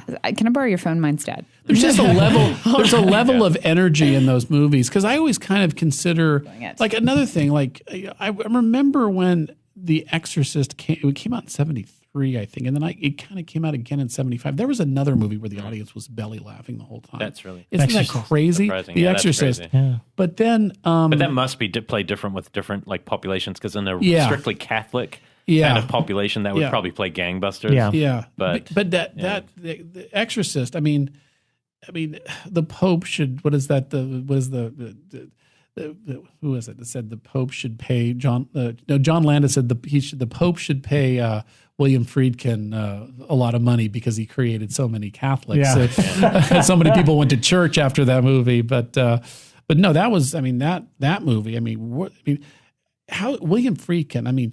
Boys in the Band, French Connection, The Exorcist, and Sorcerer and Cruising, all within like 5 years of each other. It's just like amazing film. And seeing Sorcerer come out again, it's an incredible. I got the Blu-ray. It's beautiful. It's incredible. Oh, it's gorgeous. And we were at the start of the show when you weren't here. We talked about seeing the new restoration of Texas, and Friedkin and Tobe were there together. Oh, okay. And Friedkin was just such a good interviewer. Like he could pull things out that were he was just a showman. He's a showman. Yeah. I didn't make it. He was down at the Cine Family. I did not make it. I wanted to make it. He's really fun to watch. Any Q&A with Friedkin's worthwhile. Yeah. The cinematographer on Crimes of Passion, the guy I was telling you about that shot Blood on Satan's Claw, Dick Bush, he was the DP on Sorcerer. Okay. Then he stood up at the Arrow not long ago and told us about getting in the water, if he is still alive, unless it was a cameraman, but somebody talked about having to get in the water as it crossed the road. Dick Bush passed away a number of years ago. But it just, Texas Chainsaw, though, when Texas Chainsaw came out, that was a movie that, there was no sense of humor to it. So, and it played, it was like, what do we watch? It was like you're watching like reality. It was like it's an amazing movie. I mean, if you just look at it in terms of just sheer filmmaking, it's so the performances, and they found these actors in Austin, Texas, and there was just such a vision to it. And I look at that movie and I still think to this day it still holds up. Oh, just it really the does. First time I saw it. And he thought it was a comedy, didn't he? I mean, weren't there quotes saying he joked that he thought there was a lot of black comedy in it, which now to an audience plays, the family, but at the time nobody could. And I found the connection. And again, this isn't verified because I'm reading this on like IMDb, and a lot of times their trivia stuff is wrong. But it says that the props were the same between the two films. Right, it's the same production designer. Yeah, Robert Burns. Oh, yeah, right, because they used all the bone stuff from the Texas Chainsaw Massacre became the stuff in like the family's cave and Jupiter's cave. And we found out that the sound design of some of Texas Chainsaw was in the same. He was at the same sound mixer had done Exorcist, and he actually took some of the Exorcist sound design. I think it was something on the bed, Regan on a bed or something, and just this coil springing on the bed. That's that sound you hear when they go into the house. Yeah. He just lifted it. It was just lifted from one film to another. Amazing. So it's interesting that there's this period of these, unflinching. But I love hearing how films are first, because we're always told, there was all these ambulances on hand, and it was the most terrifying. But now you're telling me some of these screenings had people laughing. But the thing is that what was great about going. I mean, I'm not some old fart that's like saying, the good old days. But I get very nostalgic because there was magic back then to this stuff. There was no hype, and there was no. It was like. there was you had to go to see it. Like you were never going to see this movie, this type of movie on television. Right. And VHS had barely even been invented. So you had to go see it. So when you saw, on the Friday's listing of what was playing that week, and you go, oh my God, The Last Survivor, the Umberto Lenzi movie is playing, and it's the double feature, and it's called Something Cannibal This. I saw these movies in the theater. Yeah. So, and these were movies that were just sort of like unrated. Like I was going to go see Great White when it opened at the Egyptian Theater in Hollywood Boulevard, and it opened on Friday, and then on Saturday it was not there anymore. And it was like or when I saw at the Paramount, which is now called the El Capitan, there was a film called Twilight of the Dead. On Friday, the billboard said Twilight of the Dead. On Saturday, it said Gates of Hell. I go, what, they changed the movie? No, they got sued, they got served, and they had to change the title. Wow. So because of Dawn of the Dead and all of that. But I think probably the movie, though, that just sort of, a lot of these movies kicked my ass back in the day, but I remember one of the last films I saw in Portland before I moved was Dawn of the Dead. Yeah. And we were not prepared for the level of carnage. I think that was because this was an unrated movie that was 2.5 hours long, and it was the sequel to Night of the Living Dead. So we all knew it was going to be intense, but we were just. There are scenes in that movie I still have to close my eyes because of the bloodshed. So it was lawlessness almost. You go to these movies and it's these damp theaters sometimes, and they would run these movies, and you'd be like 7 people in the theater, and you're going, oh, okay, I'm going to see this crazy movie, and you didn't know what was going to be unleashed, and a lot of movies were retitled, and this is what I grew up with. And then living off of Hollywood Boulevard, you could see all of these movies, and I saw every movie that came out. So because it was what I was going to do for a living, so I wanted to completely immerse myself, especially into the independent movies. So it was, VHS came out, and that changed things, and suddenly you'd find something in some obscure video store in, Silver Lake, and wow, this is a cool, I had no idea this finally came out. I found it in a reference book, and I'm finally getting it. So there was magic back then. Now, I love hearing that the LA had that scene. I never knew that. We never hear from Eric. I always assumed, if anything, it would be downtown, because downtown, there's that row downtown. The $1 million theater and all that. Yeah, there's just theater. There's a Rialto down there, now. And they're all, like one of them's an Urban Outfitters, and one of them's a day spa, and it's grand, like theater opera after theater opera. Right when I moved here, Christmas of '80, those theaters downtown did have triple features, and they did have some sort of B-movie triple features, and then they quickly went to Spanish language because Metropolitan Theaters catered to the Spanish language, and they pretty much all went Spanish language.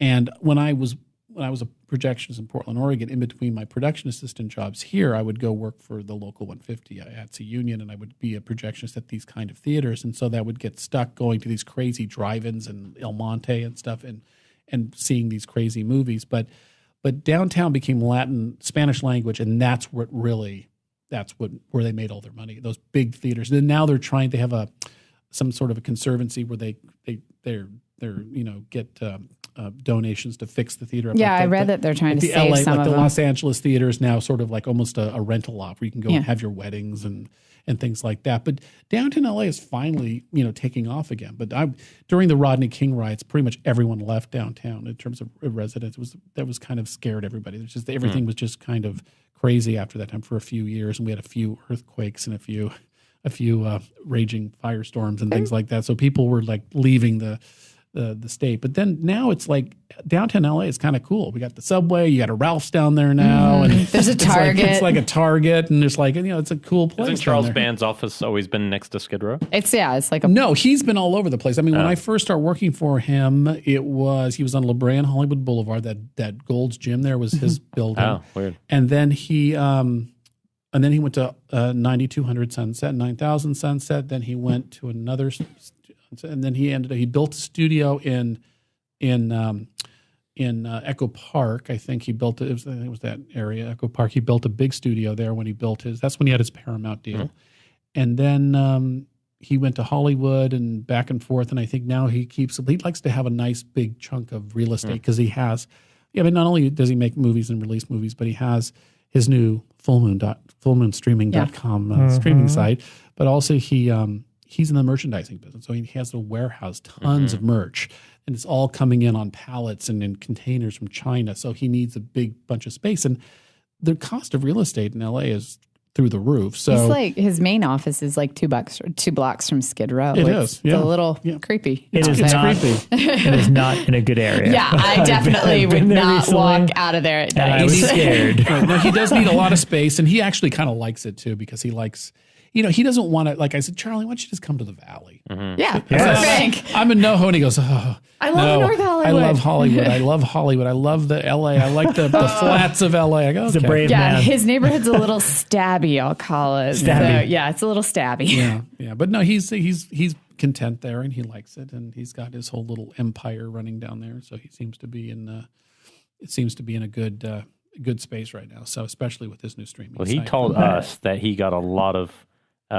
interest after coming on the show, which made us very happy. Yes. That was right. He, so he was a great we guest. hope the same comes to your films. Yes, of course. I have a couple quick questions before we wrap things up. My bladder's ticking, so I made it. I've been taking I'll do a bladder break. I'm sorry. When you bring a 12-pack of beer, we're going to disappear one by one. Yeah, if you guys have heard us go quiet throughout the show, it's because we've one by one slipping out to the bathroom. Except for you, who've made it through the whole thing. You made it through the whole thing, but you haven't been drinking as excessively as we have. He's been down in Diet Cokes like me. We're wired. I'm wired. Woohoo! Diet Cokes.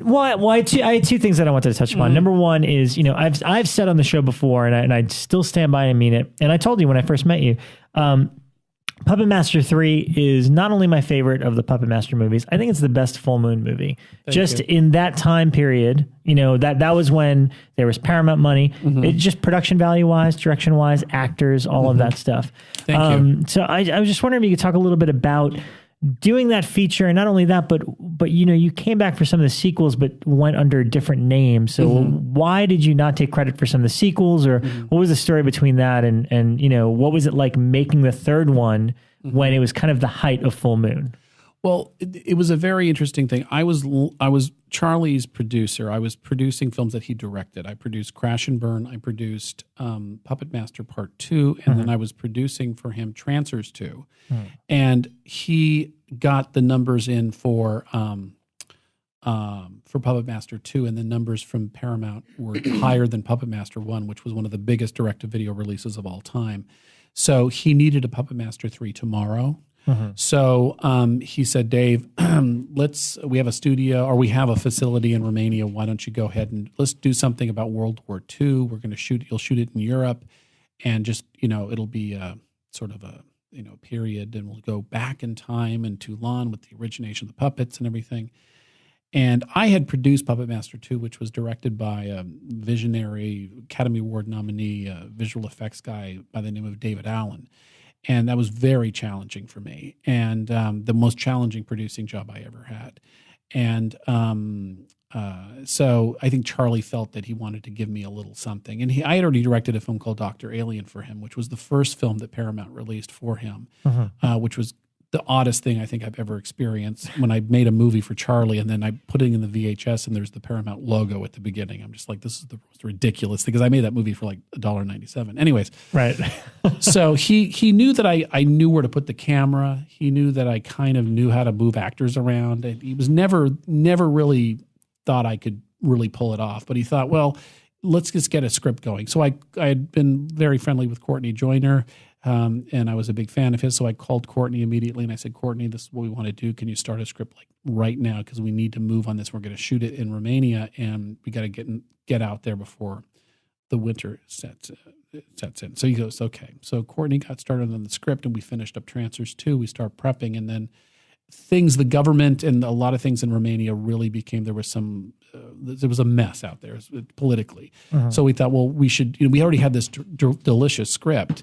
And so we thought, well, we're going to have to do this in the States, or we have to find another European country. But the whole movie was, so I thought, I just pulled that out of my ass. I said, why don't we just shoot this at Universal Studios so we can shoot it locally? And so we'd shot the film at Universal. But one thing that a director is only good as his team, and I had a really great script. The script was really director proof. I mean, they could have gotten anybody. And I think that with the right, but I'm very, very content with having a writer on the set at all times. But I'm also sort of, like to have the writer there all the time. So my experience with Dr. Alien is I had the writer Ken Hall in the casting process, on the set, in post, and have them involved as much as possible. And so that was always a really good experience. I'm very secure in my abilities, but I'm also, best idea wins, and if it's a really good idea, I'm going to get the credit for it anyway. So, so I had Courtney, and Courtney Joyner really was the creative force behind the film, because he was very involved in the casting, and he came up with ideas. And, this was not a lot of young people. This was a lot of old people. And we decided we wanted a British cast. I really wanted to make it more of like a, like very British production. And so, so we cast who we wanted to cast, and Charlie went for it.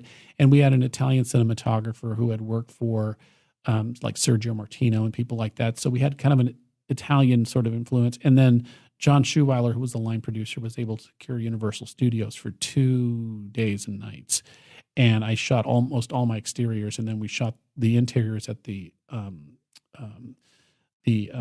Los Angeles Stock Exchange in downtown LA. It's been closed down, but it's this incredible architecture, and John was able to get it for me. So we did it. We shot it in 18 days.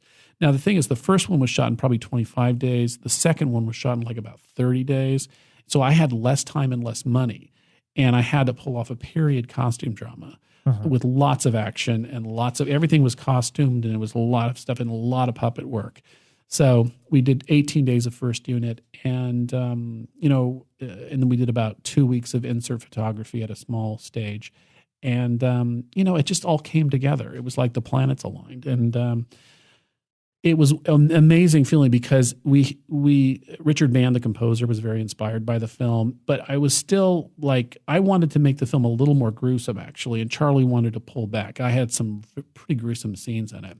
And so Charlie wanted to be a little more conservative, so a lot of that stuff was cut. And Charlie and I kind of had a little bit of a disagreement there. We didn't talk for a while, but because I really wanted to, I was very inspired by Stuart Gordon, because I had seen Reanimator opening night at the Hollywood at the Paramount Theater. So I just thought, you can really make a movie that just kind of, So anyways, and I knew Charlie was into it because he had been one of the producers on Reanimator. But anyway, so we delivered the movie, and we had a screening at Paramount that went over like gangbusters, and they had all their salespeople there, and everybody got excited. And the film, the film did very, very well for him. So I thought, well, and then I joined the Directors Guild of America, and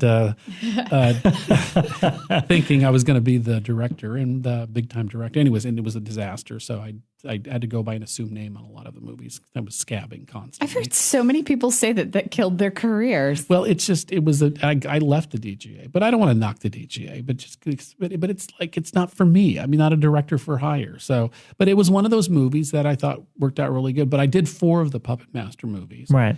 And I like even the ones you took alternate credit on. Like, I like Curse of Puppet Master quite a bit. Well, that one's we did for a nickel, because we only had 8 days, and it was contemporary, and it was really more of a commercial for those dolls, the puppets. Yeah, Charlie really wanted to do, and so and that was when Charlie had left Paramount, so we were doing things on really, really tight budgets. So that was a disappointment, I think, on that, just in terms of we had an idea of what we wanted to do, and I don't think it came together as well. And then I did another one. I did Retro. Retro Puppet Master. Right after that one. Yeah, in that one I liked, because that was 12 days in Bucharest, and 1890s for Paris, and it was fun. It was very my Merchant Ivory, my sort of Liberace, my Liberace, teacup horror movie, but we had to get a PG-13 on that one. Interesting. Charlie had to shoehorn it into a family film package of films that were being financed. Oh. So that's why it was PG-13. That's why there's no blood. That's why all the deaths are people who are mummies, so they just kind of crumble. Right. Yeah, okay. So we had to, that was a tough one. And that one I was really lucky that CGI had just been introduced. We couldn't do 3D animation, but we could paint out wires, which really helped. Because that's the biggest problem with those fucking movies, was those fucking wires and rod puppets. It's like you couldn't, and you'd look in the video assist, and you'd think you wouldn't see anything until you'd see the dailies, and you go, oh my God, and you couldn't paint it out. Yeah. With this, at least you could paint out wires and things. So we had a really, really good second unit director on Retro in Romania with me named Chris Bergschneider, who was one of the guys who actually created the puppets.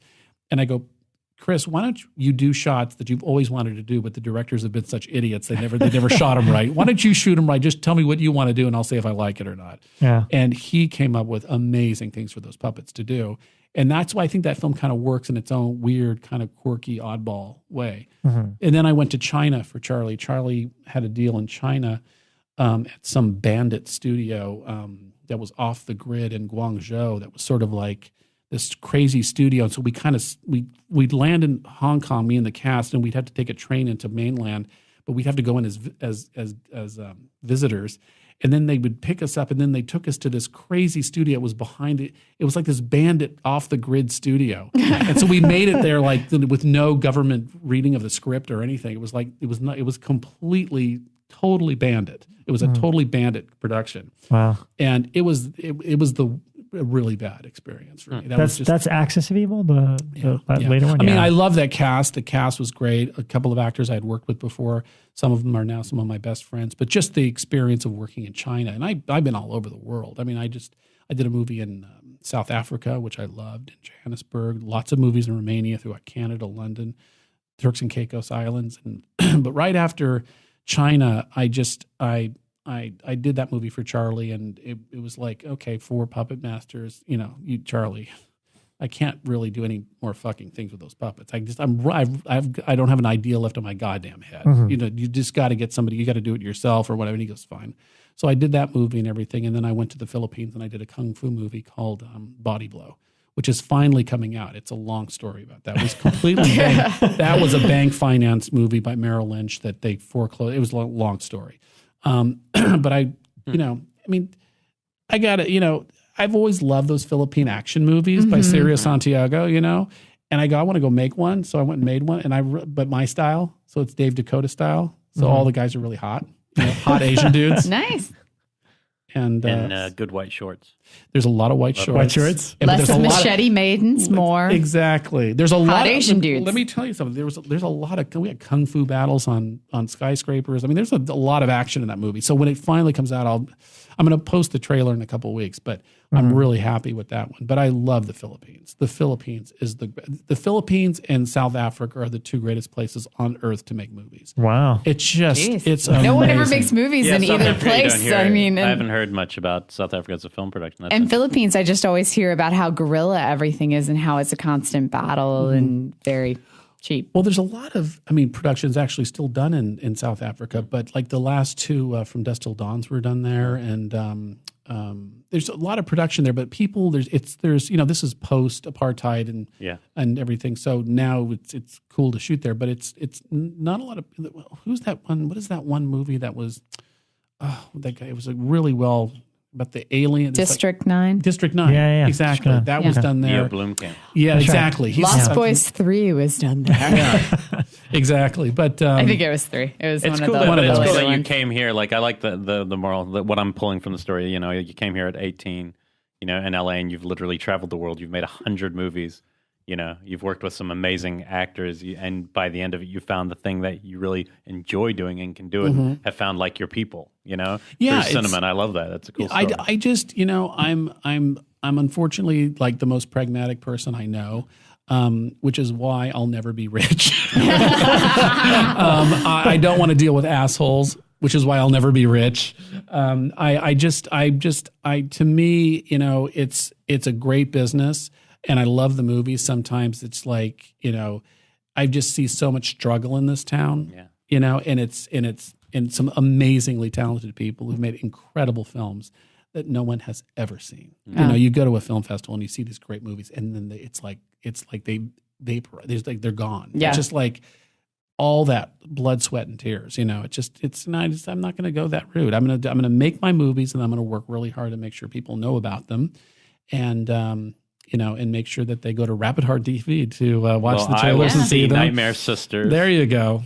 Any other questions, Rob? Or are you going to wrap this up? Any other questions? You had a bunch of questions there. Oh well, you covered most of them. I guess I think it's important to ask you, because of course the last chunk of movies you've made are gay themed, and you're openly a gay filmmaker.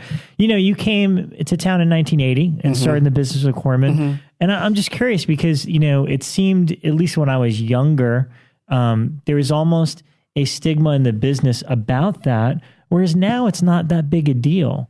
So I'm wondering your experiences as a gay filmmaker coming into the business. Was that, starting to work for Charlie, for example, like, was that ever an issue or something that you were, reluctant to share with people? I think it's important to talk about that. I was very much in the closet. And because, the B movie business was a cowboy business and a straight cowboy business, you know what I'm saying? And it was not like, there was not a lot of out gay guys working in it. And so I was very much, it took me many years to finally just sort of, everybody seemed to know except me. I knew, but I was like, not really out.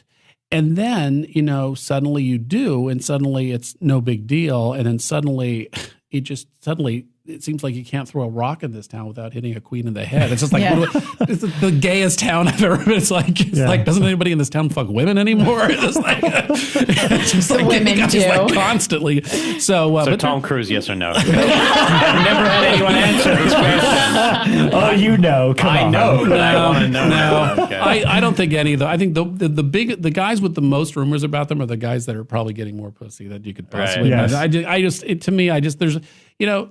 There's rumors about everybody being gay, but I'm really shocked. But I've met a lot of directors, like Sam Irvin's an out director. He's a great director in the genre business. And I met. Was there a period where there was a shift, where all of a sudden, or it was just like, well, once you came out, it was like, oh, well, then it's not a big deal at all. Well, it was basically the movie Voodoo Academy. I mean, the minute I did that movie is when everybody was just sort of like going, okay, we know what's up. And then suddenly people felt like they can talk about it. And you would get, this was 98, so emails, the internet was around. And so you get emails, and suddenly there was this huge fan base. And I realized, oh my God, people, that are into horror movies, there's a lot of gay people into horror movies. And then this sort of, gay horror nerds unite kind of thing. And a good buddy of mine, Ron Oliver, who did Prom Night 3, he's a dear friend. Finally, everybody's like, it's like, it's not a big deal anymore. In 2014, it's not a really big deal. There's some stigma attached sometimes. A little bit depends on where you're at. But seems for actors, it's tougher. It's tough because then it's an identification issue, right? Like Rupert Everett probably could have been James Bond if he had been a closeted guy. Simply, and I've heard often people will say it's largely the female audience. This is how they justify it, perhaps. But that wouldn't go to those movies for those reasons. Really? But then Ian McKellen comes out and he becomes the biggest movie star in the world because he comes out. No one knew who he was until he came out. But there are those people like Kevin Spacey. I don't know where he stands, but Ian McKellen. Those kind of actors who are character actors. I don't think it would affect anywhere the romantic Tom leads. Cruise, Rupert Everett, these type of people who it's like it's about trying to make the men want to be you and the women are falling in love. It's kind of like Austin Powers was making fun of. Well, then it's like much more of a marketing thing. Like if you suddenly discovered that Brad Pitt was gay, I mean, half of the female population, or Johnny Depp, I mean, half the female population, it's suddenly like the image and the fantasy is destroyed at that point. Yeah. So that's why it seems like a more complicated issue for actors. It's really tough, and it's like why I didn't come out much earlier is it's a gay director in Hollywood. I mean, they've been around since the forever. So it's like why was it's the weirdest thinking. I just don't know. But again, I was working in the genres, and it's sort of like I said, it was a straight cowboy town and the business, the B movie business. I mean, you made action movies and horror movies, and there was naked chicks. I mean, that's what you did. You worked in the genres, and you did these kind of movies that this is what you did. And so, if you were gay, they thought, well, maybe he wouldn't be the right guy. But like I said earlier, is that again, I'm doing this Day of the Scream Queens event. It's just like I've worked with so many women. And so many beautiful women, and a lot of those from 86 to 98, a lot of nudity and a lot of sexy scenes. And I mean, I don't know if people could tell that, the director of Creepozoids might be a Mo. I don't know. But, or Sorority Babes or Nightmare Sisters. But, I guess, at some point, it's just like if there's young people out there that are dealing with any kind of issue like that, and they're in, Broken Arrow, Arkansas and stuff like that. it's like it's easy for me to come to Hollywood and come out of the closet. It's tough for a lot of people out there, So it's so I sympathize in that way. But in other words, move to LA, kid. Move to LA. Let your freak flag fly. Exactly. Welcome. Yeah, absolutely. So anyways. Well, lastly, I got to bring up because you just reminded me. One of my favorite things that you've done is play yourself in William Butler's Ginger Dead Man. Ginger Dead. Ginger Dead Man. Billy Butler. I go back a long time with him. Billy was in a movie I did called Lady Avenger, and he was the romantic lead. And he has a love scene with a Playboy bunny. There you go. So we met a long time ago through Ken Hall, and so we kept in touch. And then he became a director and writer-director, and is working all the time. And he was going to do this movie called Ginger Dead Man Part 2. And it was basically it was a spoof of Full Moon. There's a Charlie Band character and everything. And he goes, David, I want you to be in this to play yourself. I go, Billy, I hate being in front of the camera. I'm a total voyeur. I am not an exhibitionist. I cannot be in. And because I can't memorize lines, I would be horrible. And he goes, no, you got to be in it, play yourself. It'd be great. And I go, I don't know if I should. He goes, honey, if you don't be in this movie, I'm going to get the biggest queen I know to play this part. And I go, God damn it. So anyway, I play myself, and I think it's funny, and a lot of people have seen it and they belly laugh. So, but that's like the only, and I'm also in the Trophy Heads movie. So the new Trophy Heads, the Full Moon series. So I'm in that one too. I'm getting a little more comfortable in front of the lens. So it's silly, when you're playing yourself and stuff like that. And it's so silly. It's fun though, seeing you poke fun at that whole thing. Yeah, we totally was a hoot. You're like, is it in focus? And it was fucking great. It was fucking good. Kid, you were brilliant. That was actually a line that Albert Band, Charlie's father, said to Billy on the set of Ghoulies 2. Really? Yeah, it was a complete spoof. Billy was in Ghoulies 2 in Italy, and went up to Albert after they yelled cut. He goes, how was I, Albert? And Albert looks at the DP and says, was it in focus? And the DP says, yeah. And Albert looked at Billy and goes, kid, you were fucking brilliant. That's great. Oh man, I love that. That's great. So wow. All right. So the website is what? rapidheart.com? Rapidheart.com and rapidheart.tv. It's got all the trailers and the movies, and just come to the site and check out the movies. I got a lot of movies coming out. One last plug. I just did Doc Holliday's Revenge with Tom Berenger. Lionsgate just put it out. Whoa. So it's out. Really excited. My 4th movie for Lionsgate. I'm very excited.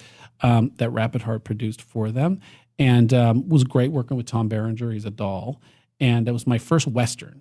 And then I did Bonnie and Clyde with Eric Roberts and Dee Wallace. That just came out through Lionsgate.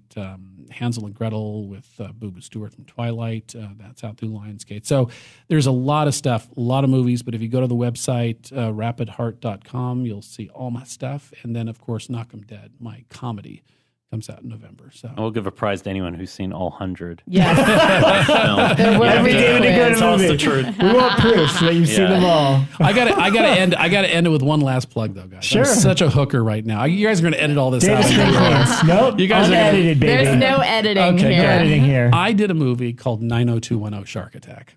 Okay. Wow. And it's a hoot. Okay. And it stars Donna Wilkes from Jaws 2, Jeff Decker from Sharknado, Rachel Rosenstein from Sharkproof, Judson Fabio Berza, the winner of Survivor, and Braden Boccia from Big Brother. And it is my shark movie.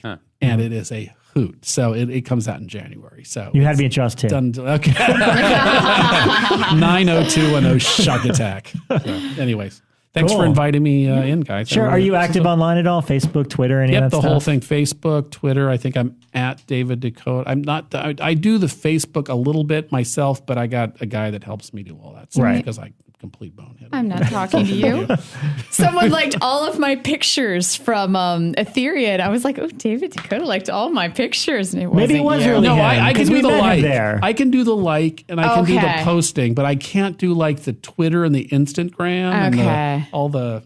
Right. Is it all the, I don't know, what's the other ones? I don't know. Instagram, Tumblr. That's all. it. That's all of them. Okay. I can't do those. But Facebook, I can go in and hit like, and I can post a thing, but I can't upload a picture. I'm a complete bonehead when it comes to that stuff. So. My heart's not broken yet. No, absolutely. Absolutely. Wow. Well, Etheria was fun too this year. That was a good time. Okay.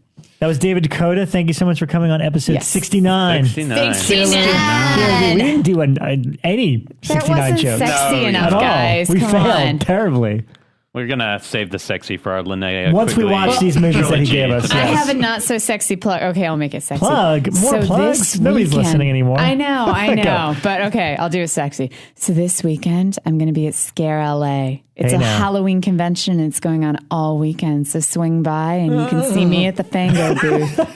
Was that sexy? Put your pants back on. Yeah, you guys owe me like $1.99 for that one. Yeah. So, but no, come to Scare LA this weekend. That's the longest I've ever lasted by far, by 3 hours. All right, next week, episode 70. It's my birthday episode. We're doing an all Psycho Hitchcock episode. And Gus Van Sant will be our guest. No, not at all. Sorry, Vince. All right, we'll see you then. And thanks again to David. Thank you very much. Bye, all. See you next week.